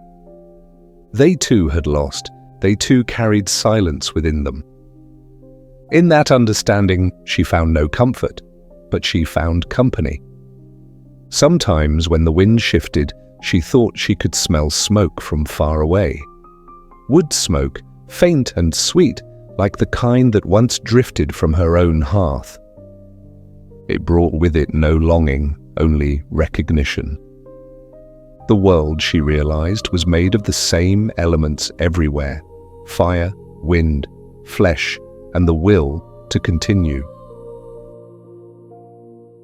One evening, she took a strip of cloth from her bundle, a small piece torn from her own dress, faded and thin. She tied it to a branch near the edge of camp, where the wind could reach it.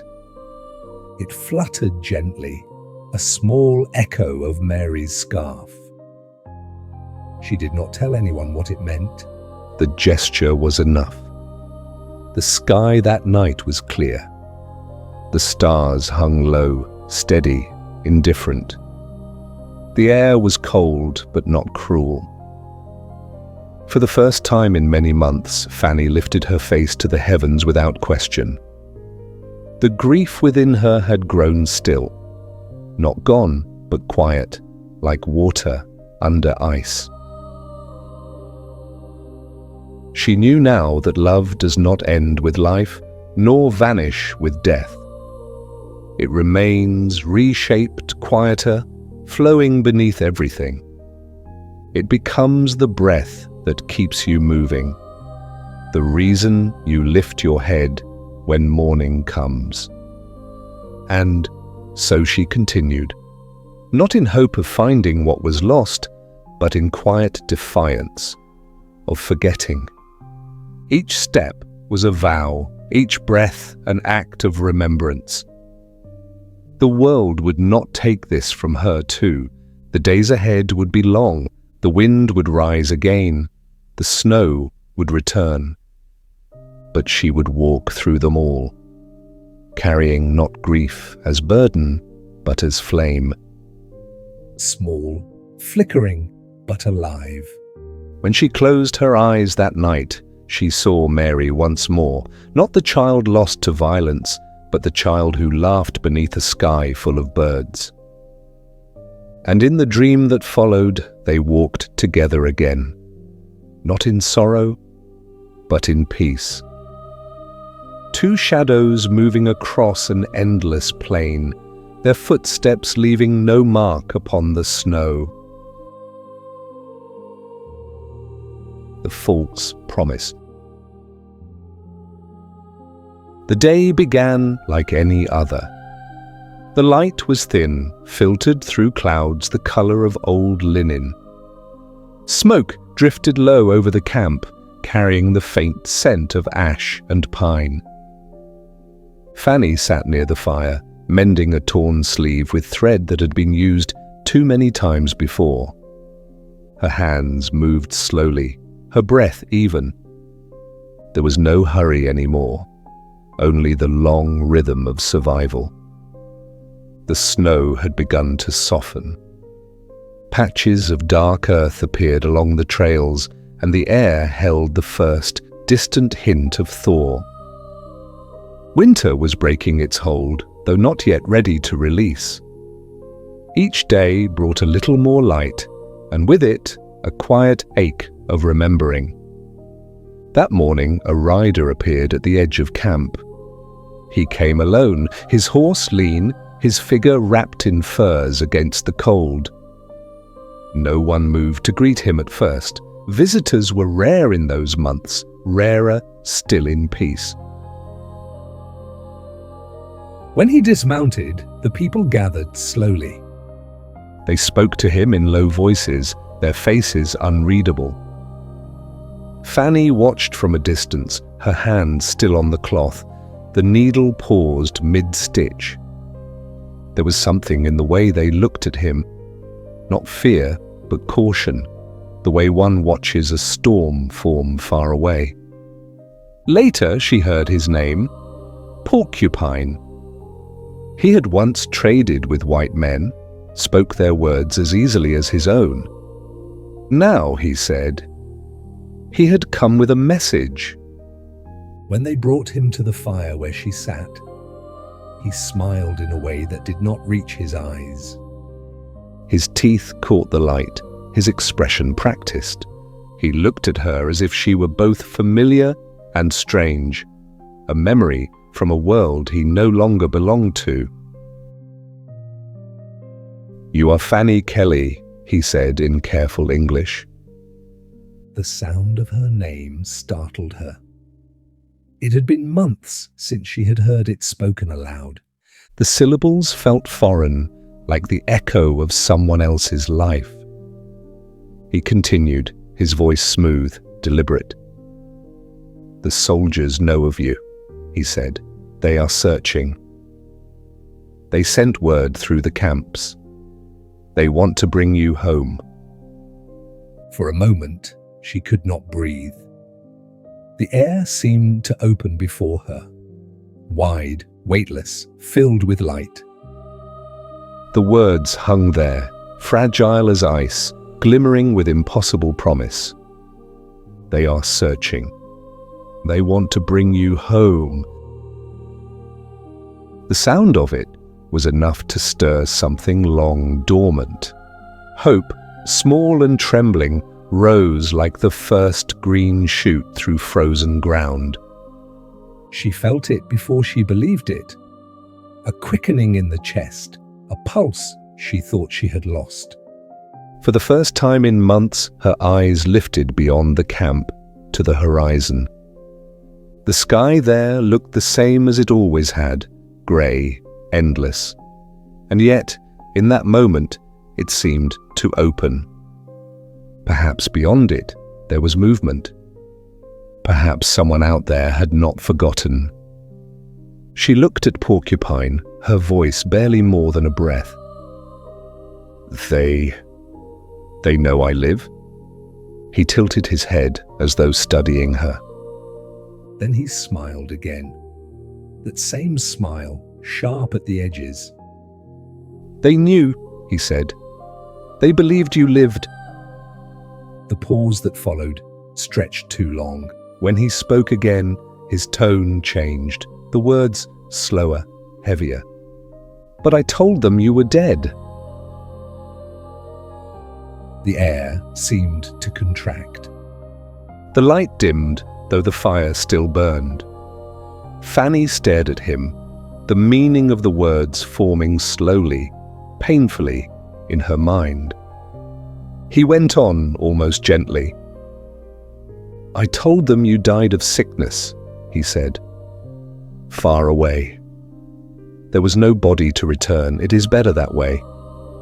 He spoke as though it were kindness, as though erasing her from the living were a small mercy. But beneath his calm tone she heard something else, allegiance, pride, a quiet cruelty polished smooth by conviction.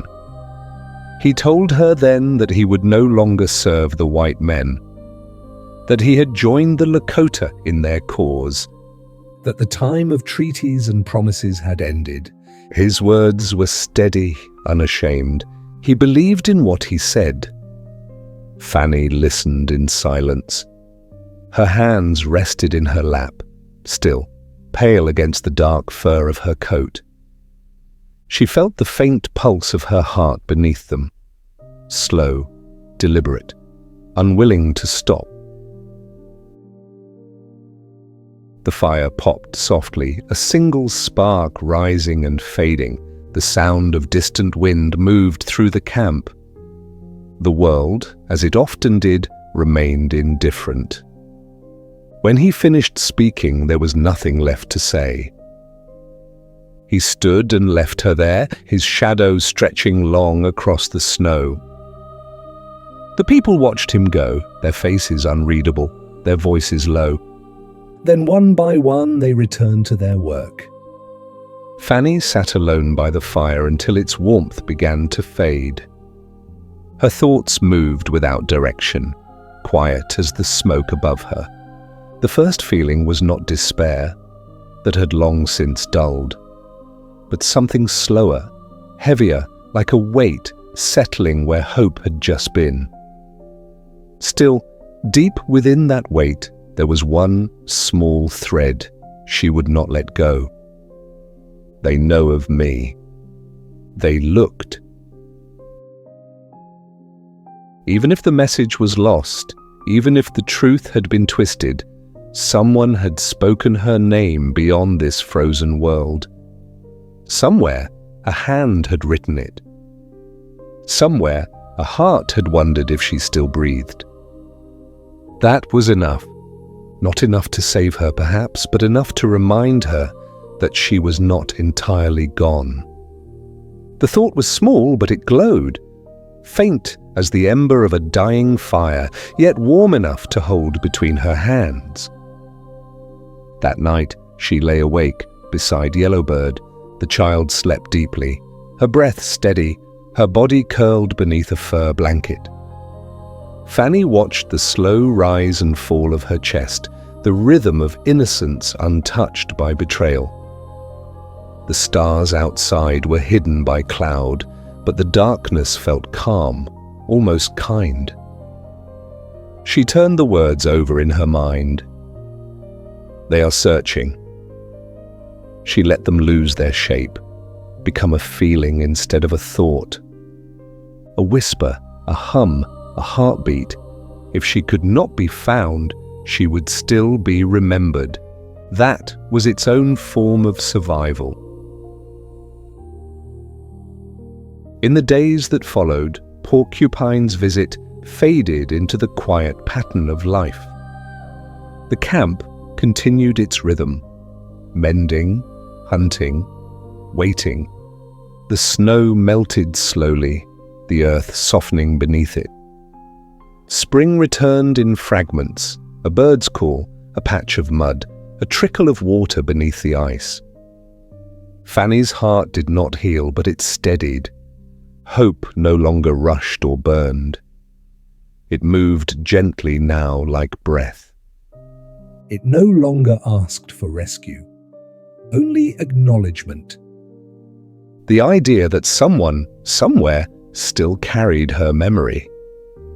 When she walked beyond the camp to gather wood, she would sometimes stop at the ridge and look toward the horizon. The land stretched endlessly before her, flat, white, unbroken. But in her mind, she saw something beyond it. A faint trail, a distant campfire, a figure writing her name into a report or a letter, refusing to forget. And in that imagined warmth, she found her strength again. To the others, she appeared unchanged, the quiet woman who worked, who watched, who rarely spoke. But inside, something small and indestructible had returned. A spark, not of joy, but of will. Porcupine's words had tried to erase her, but in doing so, they had confirmed what she most needed to know. That she had not vanished from the world's memory, not yet. That she still existed beyond this valley of snow. It was a fragile knowledge, but it was enough to keep her alive. Enough to let her wake each morning, to move through the quiet tasks of living, to whisper to the cold sky, "I am still here." And somewhere far beyond the horizon, though she could not see it, the world whispered back. Not in words, but in wind, in motion, in the steady turning of time. The search continued, and so did she. Winter's trap. The snow had grown deep again.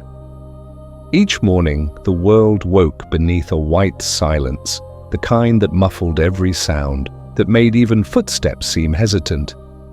The air itself felt thick, as though the sky had come closer, lowering its grey weight upon the valley. The days no longer passed in sequence. They blurred, one into another, until time felt as endless as the plains beneath the snow. Food was scarce. The people moved slower now, conserving what strength remained. The fires burned low, their light trembling against the walls of the lodges. The smoke rose into still air and stayed there, unmoving. It was a season of waiting. Waiting for warmth, waiting for the world to soften, waiting for something that might never come. It was in this silence that the strangers arrived. They came one morning, their horses pushing through the drifts, their faces hidden by fur and frost. The people of Ottawa's camp gathered to meet them, their figures half lost in the white haze. Fanny watched from the edge of the lodge, her breath a thin thread of cloud before her. She had learned to read the air, and something about this morning felt different. Not danger, not yet, but disturbance. The newcomers called themselves the Blackfoot Lakota. Their leader spoke with confidence, his words carrying easily over the cold air. They brought no gifts, only news and an offer. They said they had spoken with white soldiers. They said the men of the Fort Sully they called it, were willing to trade food, blankets, and weapons if the white woman, the captive, was returned. A gesture of peace, they claimed, a chance to rebuild trust.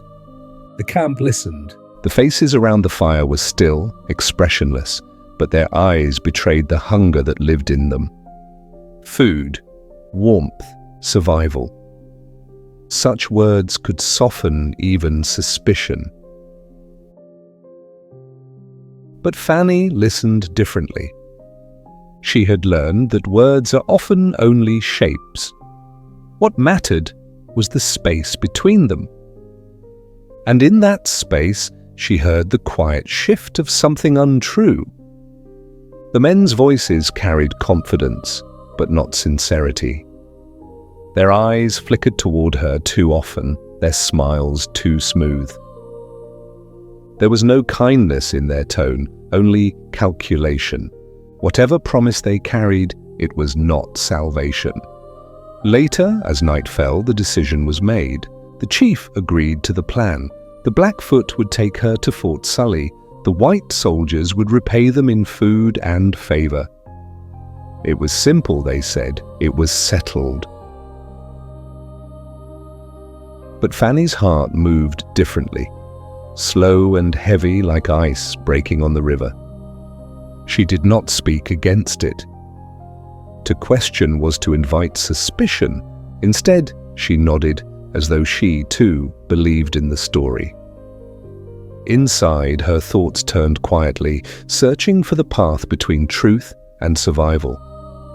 That night, the wind rose. It howled across the plains, rattling the edges of the lodge, carrying with it 1,000 small sounds, snow shifting, branches cracking, the low moan of the earth itself. Inside, the fire burned low. Fanny sat close to it, a piece of hide stretched across her knees, a small piece of charcoal in her hand. She had not written in many months. Words, once her companions, had become too heavy to lift. But now they returned, slow, halting, fragile.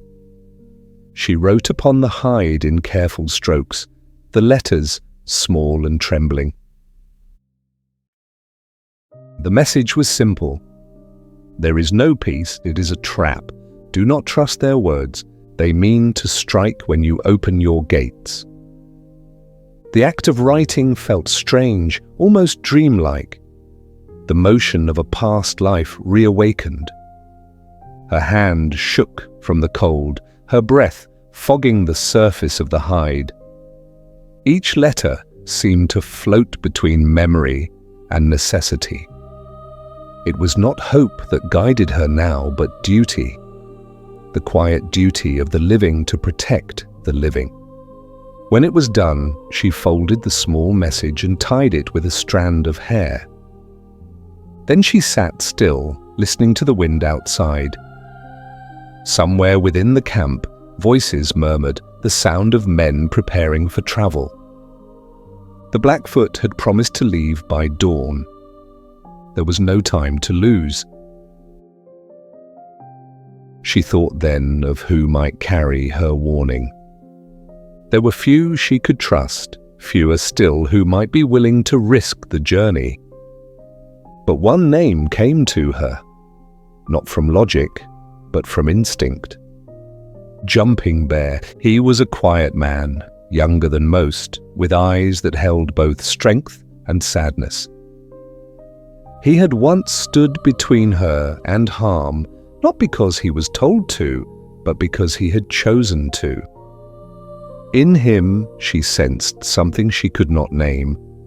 A softness, perhaps, or simply the memory of fairness. When he entered the lodge, she was waiting. The others paid no mind. It was not unusual for her to speak with him. She gestured for him to sit, her voice barely a whisper. "I have a message," she said. He looked at her, puzzled, the faint glow of firelight catching the curve of his face. "A message for the white soldiers," she continued. "They must know." She held out the folded hide, her hand trembling slightly. He hesitated before taking it. His fingers brushed hers, rough, warm, human. "They will reward you," she said softly. Her eyes met his, calm, steady. It was a lie, and she knew he might sense it, but the truth was too thin to hold. "If you bring this to General Sully, he will give you horses and food. You will be honored." Jumping Bear said nothing. He studied her face for a long moment. his gaze unreadable. Outside, the wind pressed against the walls as though urging them to hurry. Finally, he nodded once. He slipped the message into his belt, stood, and left without a word. She watched him go, her breath caught between hope and emptiness. The sound of his footsteps faded quickly, swallowed by the snow. The flap of the lodge settled behind him, and the night returned to its slow, steady breathing. Fanny sat beside the fire until the coals turned to ash. She felt neither relief nor fear, only the quiet exhaustion that comes after decision. The flames dimmed to a faint glow, their light flickering over her hands. The hide upon which she had written still bore faint smudges of charcoal, the ghost of her words. She thought of the world beyond, of Fort Sully, of men in blue coats watching the horizon. She imagined the letter in their hands, the understanding in their eyes as they read her warning. Perhaps they would prepare. Perhaps they would live. Perhaps, through this small act, her life, or the echo of it, would still matter. Outside, the storm gathered. Snow began to fall again, thick and relentless. The air grew white, the sky indistinguishable from the ground. The camp disappeared into the storm's breath, each lodge swallowed by drifting light. Jumping Bear was gone. No one saw him leave. No one spoke of him. His name passed quietly from the day, like smoke through wind. But Fanny believed. Not in certainty, she had long since given that up, but in possibility, that somewhere in the white vastness he was moving still, the message pressed against his heart. That the words she had written would reach their place, not because the world was kind, but because it sometimes allowed mercy to pass unseen. The storm raged through the night, its voice unending.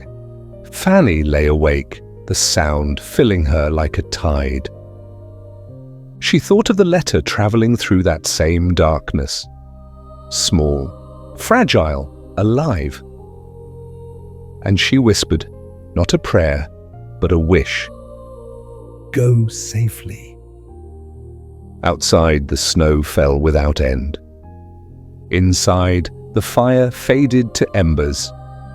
The world turned quietly on.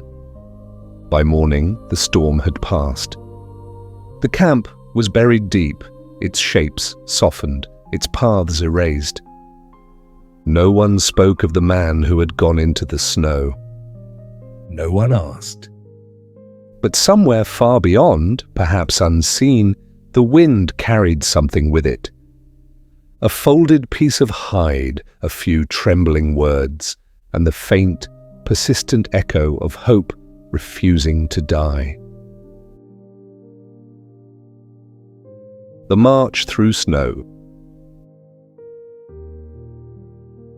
The world had turned white again. Not bright, not pure, but endless. Snow stretched in every direction, a sea without horizon, where sky and earth blended into one soft, colourless silence.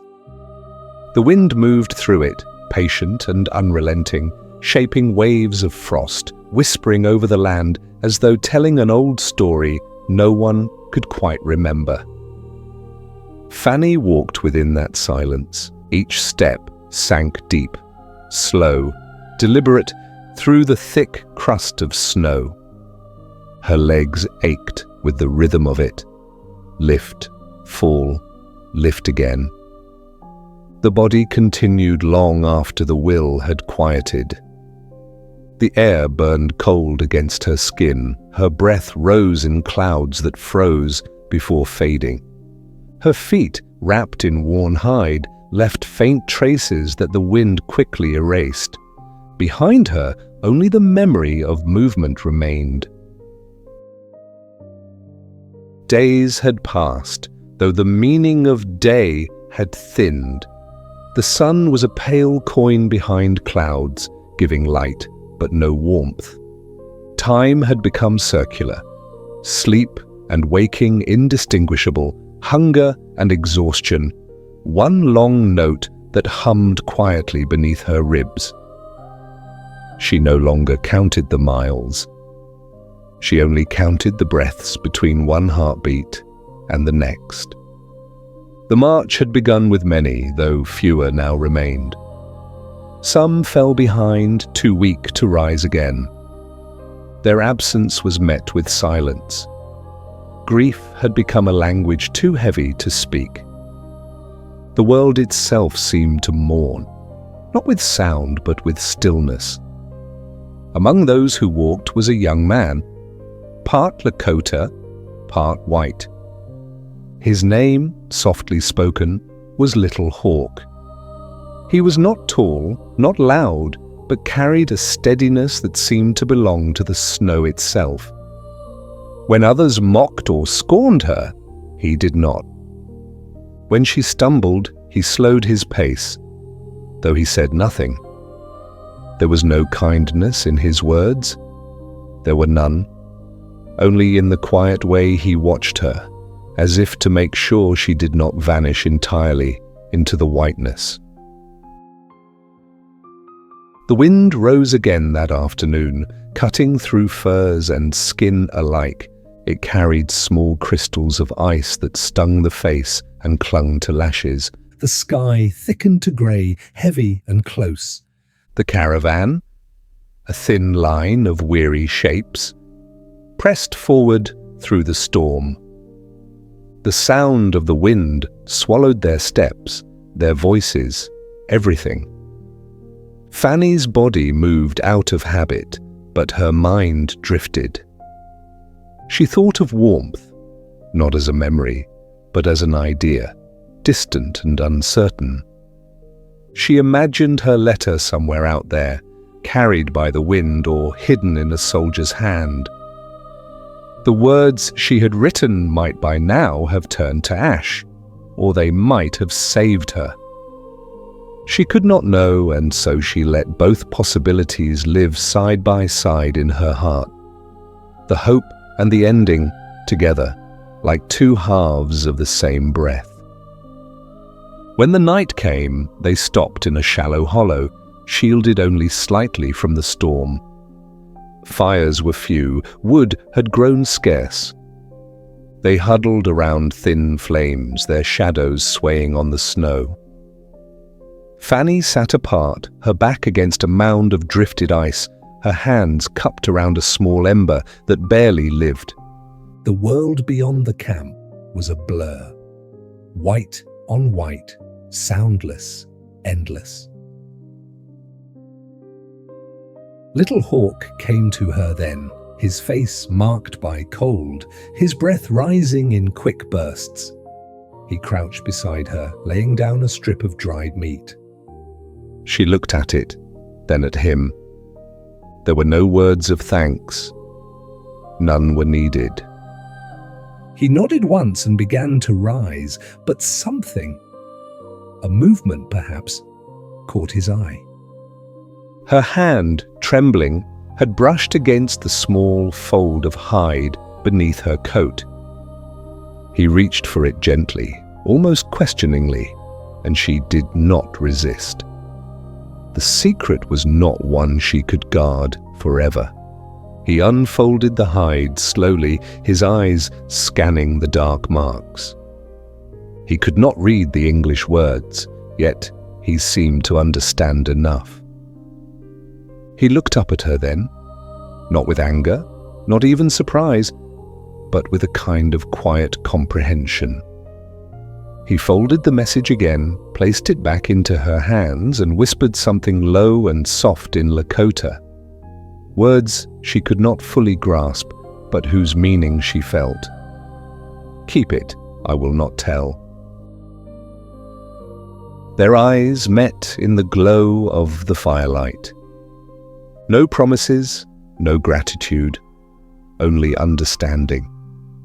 In that moment, surrounded by wind and hunger, a fragile bond was formed, not of language, but of silence shared.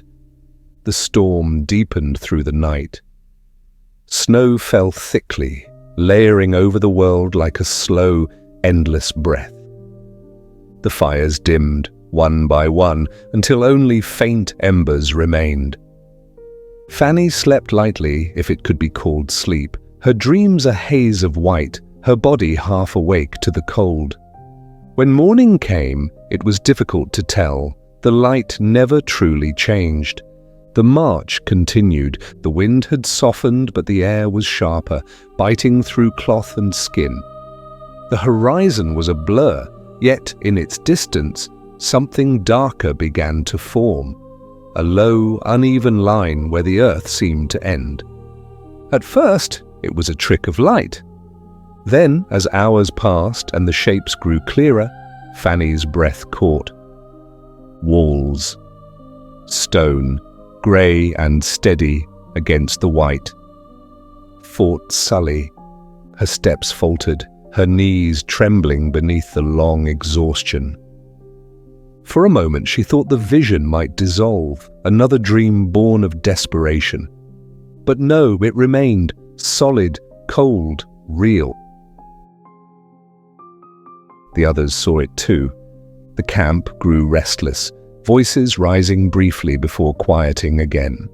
The air thickened with uncertainty, expectation, fear, hunger. Each carried their own meaning for the sight ahead.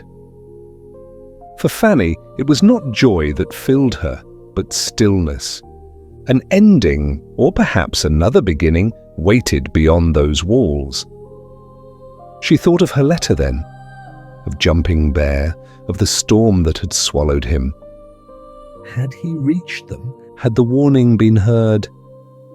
If he had failed, then those walls were not safety, but death. If he had succeeded, she might live. The thought circled softly through her, as steady and soundless as her breath. She did not pray for one outcome or the other. She simply prepared herself for whichever truth awaited. Little Hawk walked beside her as the fort drew closer. Neither spoke. Their silence carried more meaning than words could hold. The snow had eased now, falling lightly, gently, as if the world itself had grown tired. The air was clearer. Fanny could almost see the faint lines of smoke drifting from the fort's chimneys. Her body ached with every step, her vision dim, but she did not stop. The horizon no longer frightened her. It was only distance, something to be crossed, not feared. As they neared the river that curved before the fort, she paused and looked behind her. The trail they had followed was already fading, buried by fresh snow. No footprints, no path, only the wind's slow reshaping of memory. She realized then how easily life could be erased, how quietly the world continued once we passed through it. But even that thought did not sadden her. It simply was a truth, vast and quiet as the plains themselves. The group stopped at the river's edge, their forms black against the white expanse. The fort stood on the far side, its walls dark and silent. No sound carried from it, no movement visible. The waiting stretched like the frozen water between them. Fanny's heart beat slow and even. If the letter had reached them, the soldiers would be ready. If not, the snow would keep her. Either way, she belonged to silence now, the calm that comes when there is nothing more to lose. Little Hawk looked at her once, his expression unreadable. He touched the edge of her sleeve, a gesture almost like farewell. Then he turned away. The others began to move, their shapes blending with the whiteness, their voices carried off by the wind. Fanny remained still for a moment longer, her eyes fixed on the fort, her breath a faint mist in the air. The wind brushed against her face, gentle now, almost kind. She closed her eyes briefly, not to rest, but to listen. To the snow, the wind, the heartbeat of the frozen world. Then, with the same quiet endurance that had carried her through every mile, she began to walk again. Each step left a print in the snow, light, fleeting yet real. And behind her, the plains stretched vast and empty, holding her story like a whisper, fading into the wind. The rescue at Fort Sully. The fort rose from the frozen earth like a memory of stone. Its walls, dark and weathered, stood quiet against the pale sky. Smoke drifted from chimneys, thin and wavering, carried away by the wind that forever moved across the plains. There was no sound of battle, no signal of welcome, only stillness, as if the world were holding its breath. The procession approached slowly. Horses stepped carefully upon the packed snow, their hooves muffled, their riders wrapped in furs the color of dusk. Among them, walking near the center, was Fanny. Her dress, once white, now clung to her in faded tatters, edges stiff with frost. The fabric whispered faintly when she moved, like the sigh of paper turned in an old book. She had no sense of time anymore. The days of marching, the nights of endless cold, had folded together until only this moment remained. The shape of the gate before her, the echo of her heartbeat, and the thought that perhaps the letter had reached its place. The wind softened as they neared the walls. Voices called faintly from above. Words in English, blurred by distance. The heavy gates began to open, slow and deliberate, as though the fort itself were waking from a long sleep. Inside, shadows shifted, figures gathered, rifles resting lightly in their hands. Fanny felt her knees weaken. The journey, the hunger, the waiting, all of it seemed to press upon her at once. Yet she remained upright, her spine straight, her breath steady. She had carried herself through miles of silence. She would carry herself through this. They entered the fort. The snow underfoot turned to hardened earth, marked by boots and wagon wheels. The air smelled faintly of smoke, iron, and something she had not known for a long time: safety. The sound of it, the scent of it, almost hurt. Around her, the Lakota riders dismounted, their eyes watchful but calm. The scene was a performance, a fragile illusion of peace. Fanny stood at the center, the symbol of the trade, the woman to be returned. Someone had brushed her hair that morning, tied it with a strip of leather.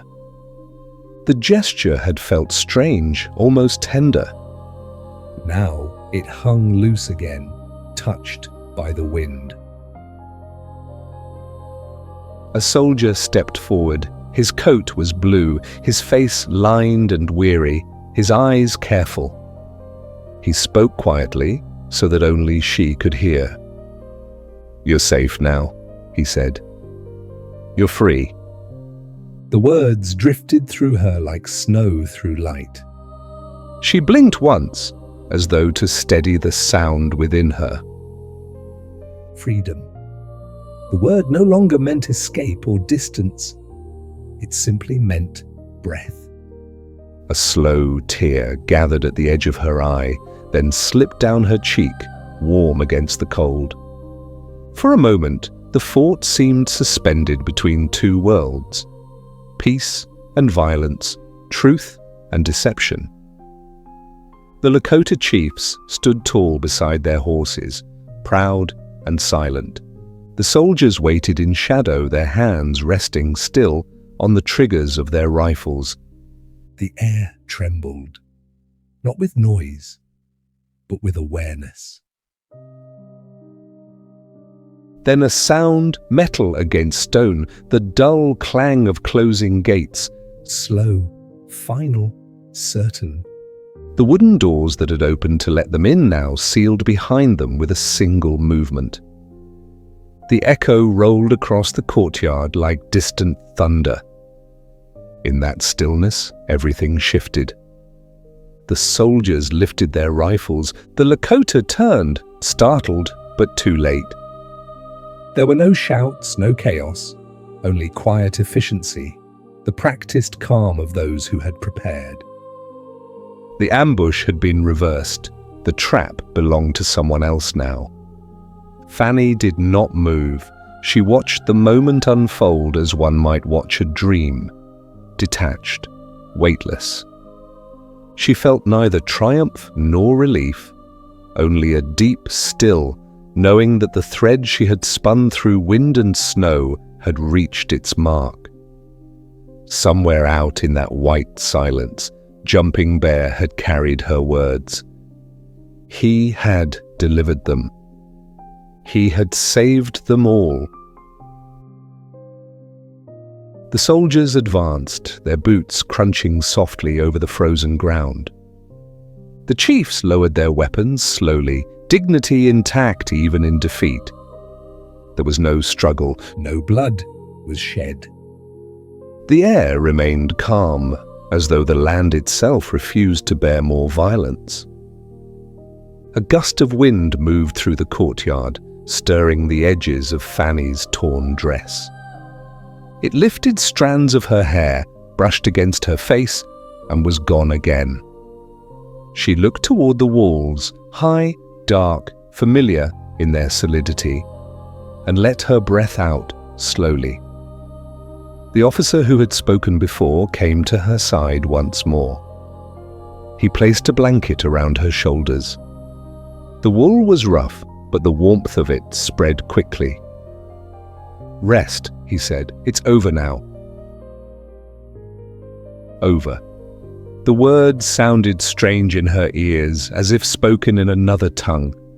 For her, nothing was truly over. It had simply changed form. The body might be free, but the mind wandered still, tracing its old paths through snow and silence. Yet she nodded, because the moment asked for nothing else. She looked once toward the gates, now closed, and in her mind's eye saw a figure walking away through the storm. Jumping Bear, his back to the wind, his steps steady and unhurried. He had vanished into the vastness as quietly as he had lived within it. She did not know his fate, only the truth of his courage. In a world divided by fear and loyalty, he had chosen something rarer, compassion without promise. The soldiers began to lead the captured warriors away. Fanny stood where she was, her hands folded beneath the blanket. The cold air pressed gently against her face. Somewhere above, a bell rang once, a sound clear and bright, breaking the hush like a small beam of sunlight through cloud. She thought then of all the months behind her, the endless walking, the hunger, the loss. Each moment seemed to settle upon her shoulders, not as burden, but as proof of having lived. Pain, endurance, mercy. They were all one now, woven together like threads of a single cloth. The fort returned to its rhythm. Men shouted commands, horses stamped their hooves, fires were lit. Life resumed, practical and unceremonious. Yet within that ordinary motion, there was quiet grace. The grace of survival, of breath continuing where it might have ended. Fanny remained still until the sound around her blurred into a gentle hum. Her eyes drifted to the horizon beyond the wall, a faint line where the snow met the sky. The plains stretched endless, soft and white, as if the world were exhaling. She wondered if somewhere, far beyond sight, the wind carried her name back across that distance, whispering it through the pines. She lifted her face to the pale light, closed her eyes, and let the air fill her lungs. Not victory, not peace, simply being. Inside the walls of Fort Sully, life went on. But in the heart of the woman who had crossed the wild, another kind of stillness took root. Quiet, enduring, alive. Freedom and reunion. Within the walls of Fort Sully, the air was warm at last. Smoke drifted upward in soft ribbons, and the stone held a steady heat that felt almost foreign after so many months of wind and cold. Fanny crossed the threshold, and her legs gave way beneath her. The ground met her quietly. No one spoke. Hands reached for her, lifting her with care, wrapping her in wool and silence. She did not remember being carried, only the weightlessness that comes when the body releases what it can no longer hold. Somewhere beyond her hearing, doors opened and closed, voices murmured, boots struck the floor. The world moved around her, gentle and distant, as though she had become part of a dream she no longer needed to control. When she woke, light filtered through a narrow window. It was softer than the snow light she had lived beneath. Warmer, touched with the color of dawn. The room smelled faintly of smoke and leather and bread. Her breath came steady now, her heart slow and sure. She turned her head and saw a shape beside the bed. Josiah. He sat very still, hands folded, eyes lowered, as if afraid that moving would break the fragile moment. The lines of his face were deeper, his hair touched with grey, but his presence felt unchanged, solid, quiet, familiar. For a heartbeat, she did not speak. She only looked at him, letting the sight sink into her like water into dry earth. When he realized she was awake, he rose, and the distance between them closed in a single step. He took her hand. No words came. They were beyond words. The silence that filled the room was full enough. Tears slipped easily, not of grief alone, but of recognition. Two lives, separated by snow, joined again by the simple act of breathing the same air. They stayed that way for a long time, saying nothing, holding everything. There was no need to explain the paths that had led them back. The story was written already, in the scars on her wrists, in the hollows beneath his eyes, in the space where a child's voice no longer lived. When night came, the wind moved softly outside the fort. Fanny lay awake, listening to the rhythm of Josiah's breathing beside her. It was steady, comforting, like the old rhythm of the wagon wheels that had once carried them west. In the stillness, she felt both the weight of safety and the echo of the wilderness beyond the walls. Sleep, when it came, was gentle but not empty. Dreams rose slowly, the shimmer of snow under moonlight, the pulse of drums far away. Mary's laughter carried on the wind. The sounds and faces of her captivity returned, softened now by distance. They did not frighten her. They moved through her mind like shadows passing across a field. Memory no longer demanded. It only drifted. She woke before dawn when the sky was grey and hushed. Josiah still slept, his hand resting loosely in hers. Fanny looked toward the window. Beyond it, the world stretched vast and white. The same world that had once taken everything from her now lay still, harmless, beneath the early light. Home, she thought, was not a place.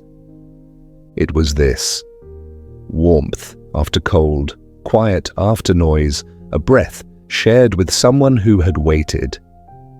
Yet she understood in that calm clarity that the wilderness would never fully release her. It lived in her now. The rhythm of the drums, the patience of the snow, the resilience of silence. It had shaped her into something new, something both fragile and enduring. Later that morning, as the fort came to life, the clatter of hooves, the murmur of men, the slow lift of smoke into pale air, Fanny stepped outside. The wind brushed against her face, cold but kind. She closed her eyes and let it move through her hair, carrying with it the faint scent of pine and distance. She whispered nothing, asked for nothing. The moment itself was enough. The proof of return, the peace of stillness. Behind her, warmth waited. Before her, the plains stretched endlessly. Between the two, she stood, whole at last, quietly breathing. And though she knew the wilderness would live within her forever, she also knew this, that life, even after all its storms, could settle again into gentleness.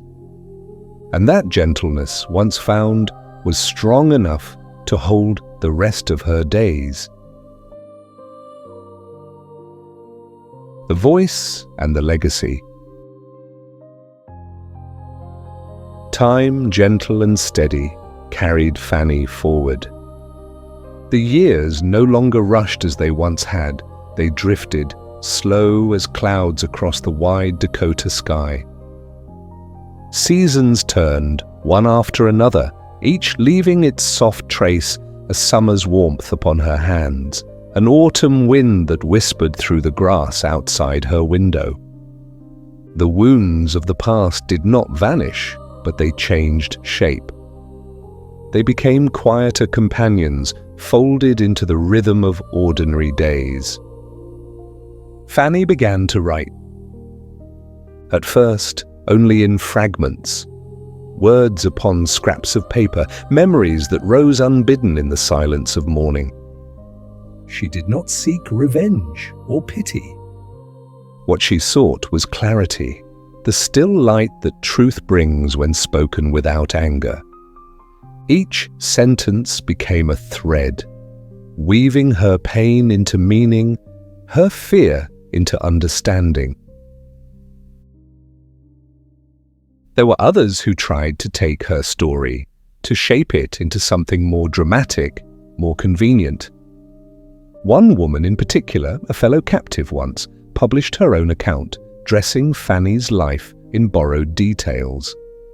The world might have accepted that version, but Fanny could not. Quietly, firmly, she reclaimed what was hers. In the courtroom, her voice was calm, her words exact. She did not accuse, she only reminded. The truth, she said, belonged to the one who had lived it. From that courage, her book was born, My Captivity Among the Sioux Indians. She wrote not of monsters or heroes, but of people, human in their kindness, their cruelty, their need to survive. Her pages carried the sound of wind over the plains, the smell of smoke and pine, the echo of drums beneath a distant sky. Readers found in her words not just history, but humanity. Her voice, once silenced by captivity, became a bridge between worlds. In the years that followed, Fanny travelled and spoke. Her tone was soft, but her presence filled the room. She talked of peace, of women's strength, of the quiet endurance that sustains life through loss. She spoke of understanding, of seeing beyond the boundaries that fear creates. And always she carried within her the memory of those who had both harmed and helped her. For even pain, she believed, could teach compassion. It was during one of these journeys that she met Jumping Bear again. The meeting took place far from the plains, in Washington, D.C., among polished floors and tall windows that let in the pale eastern light. Years had changed them both. His hair was streaked with grey. Her hands trembled slightly when she reached for his. No words were needed at first. They simply stood, two souls bound by an old and complicated mercy.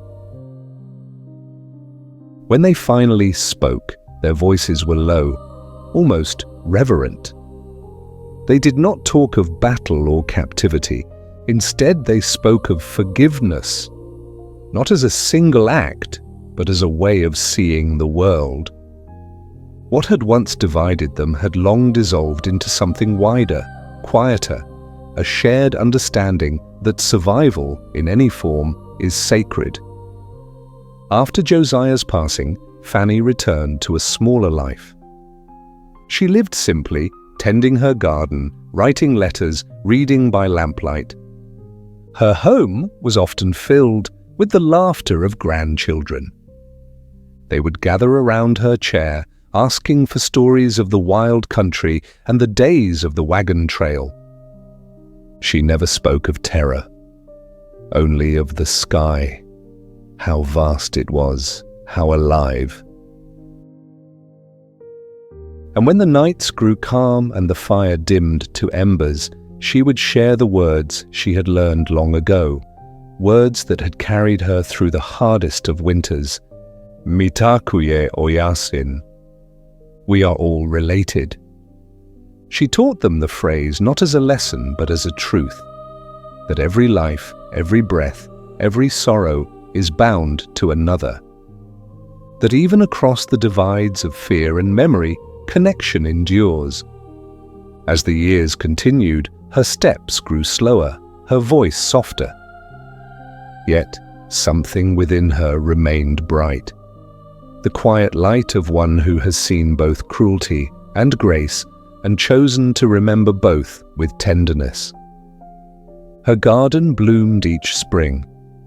The wind through the grass still sounded like the distant songs of the plains. In the winter of 1904, the world grew still around her. Snow lay over the fields, the air filled with the faint scent of cedar and ash.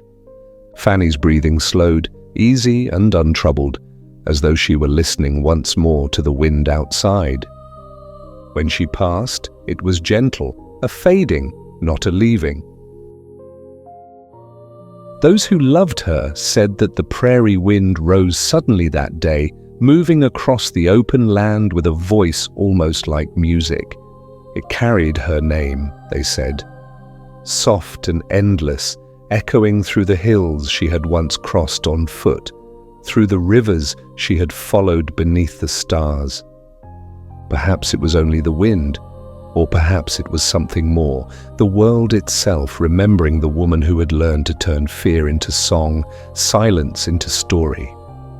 And if one listens closely even now, on quiet evenings when the plains fall still, one might hear that faint murmur again. A voice carried by time, whispering through the tall grass, telling us with gentle certainty what she always believed: we are all related.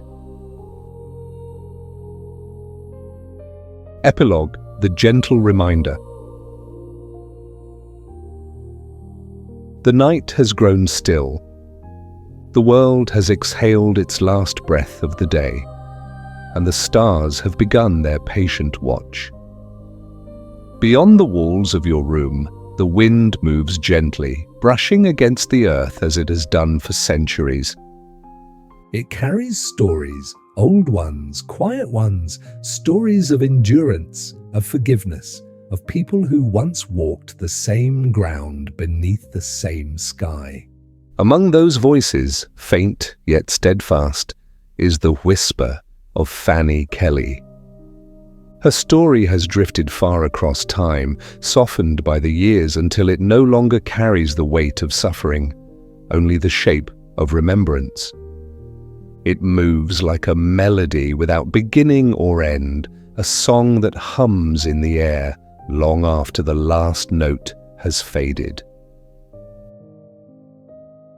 She was a woman who journeyed through wildness and sorrow, who met both cruelty and compassion, and who returned not as the person she once was, but as something gentler, deeper, a vessel of understanding. Her path was carved through loss, yet what she carried home was not bitterness. It was light, the quiet, unassuming kind that glows from within and asks for nothing in return.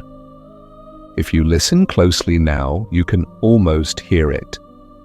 The rustle of the tall prairie grass, the distant roll of wind across the open plain. A single bird calling once before sleep. All of it part of the same vast stillness that once held her, that now holds you. Fanny's story is not one of war, though it passed through war. It is not one of captivity, though she was taken. It is a story of connection, of finding humanity where the world told her there was none, of discovering that even in fear, kindness waits like a small flame beneath snow. She learned that the heart of another, even an enemy's heart, can carry the same ache, the same longing for peace, the same wish to be understood. As the years folded behind her, she turned her sorrow into language and her silence into song. The words she left behind do not plead or accuse. They breathe quietly, reminding all who read them that pain, when faced with honesty, becomes something larger than itself. It becomes wisdom. And so tonight, as the world slows, her story rests beside you. Not as a lesson, but as a gentle presence. It asks nothing of you except this: to breathe, to listen, and to remember that even in darkness, gentleness survives. You might imagine her now standing once more upon the open plains at twilight. The horizon stretches in every direction, boundless and calm. The last light of day touches the grass with silver, and the wind hums its low, familiar tune. Somewhere far away, a river moves beneath ice, its surface quiet, its current alive beneath. The world is vast, and yet in this stillness, it feels close, intimate, like the space between two heartbeats. She closes her eyes and the memories return, not sharply, but as soft impressions. The faces of those she lost, the echo of voices long gone, the warmth of hands that once helped her. Even the moments of fear now seem small against the immensity of time. Everything that was once heavy has become weightless, scattered like seeds across the wind. She thinks of the phrase she carried all her life. Mitakuye oyasen, we are all related. The words drift outward past her lips into the open night. They move beyond her, beyond the years, into the breath of the wind itself. They travel still, through the quiet of forests, across rivers, over cities that have grown where grass once waved. And if you are still, truly still, you may feel them too, brushing gently against your heart, reminding you that you too are part of everything. The world is not divided by borders or blood. It is held together by the unseen threads of compassion, threads that endure. Threads that sing in their own quiet way through the lives of those who listen. Now the prairie has grown dark. The stars shimmer faintly above, each one a flicker of memory, each one a promise that nothing, no kindness, no love, no gentle act, is ever lost. Somewhere in that endless sky, her story moves still, light as wind, sure as breath. Let it rest with you now. Let it settle beside your thoughts like snow upon quiet ground. Let it remind you that every life, no matter how small or scarred, touches another. That even when hope feels distant, it waits, patient as dawn, for the world to soften again. Breathe in. Feel the warmth of your body against the cool air. Feel the rhythm of your heart, steady and certain. You have walked through your own winters, your own winds. You have carried pain, and still you are here. Still you breathe. Still you endure. The night holds you, as the plains once held her, wide, open, and kind. The wind outside continues its quiet journey, carrying the same old hymn across the sleeping world. And somewhere, beneath the same endless sky, the spirit of Fanny Kelly drifts like the softest whisper, her voice a thread of peace woven through the dark. She says gently, as the world turns toward rest. In every battle, in every loss, in every silence, kindness endures. Now, breathe again. Let the sound of your breath meet the rhythm of the wind. You are safe. You are warm. You are part of the same great stillness that carries every story home. And as your eyes grow heavy and the world begins to fade, the prairie hums its lullaby once more. Soft, endless, and full of light. Good night.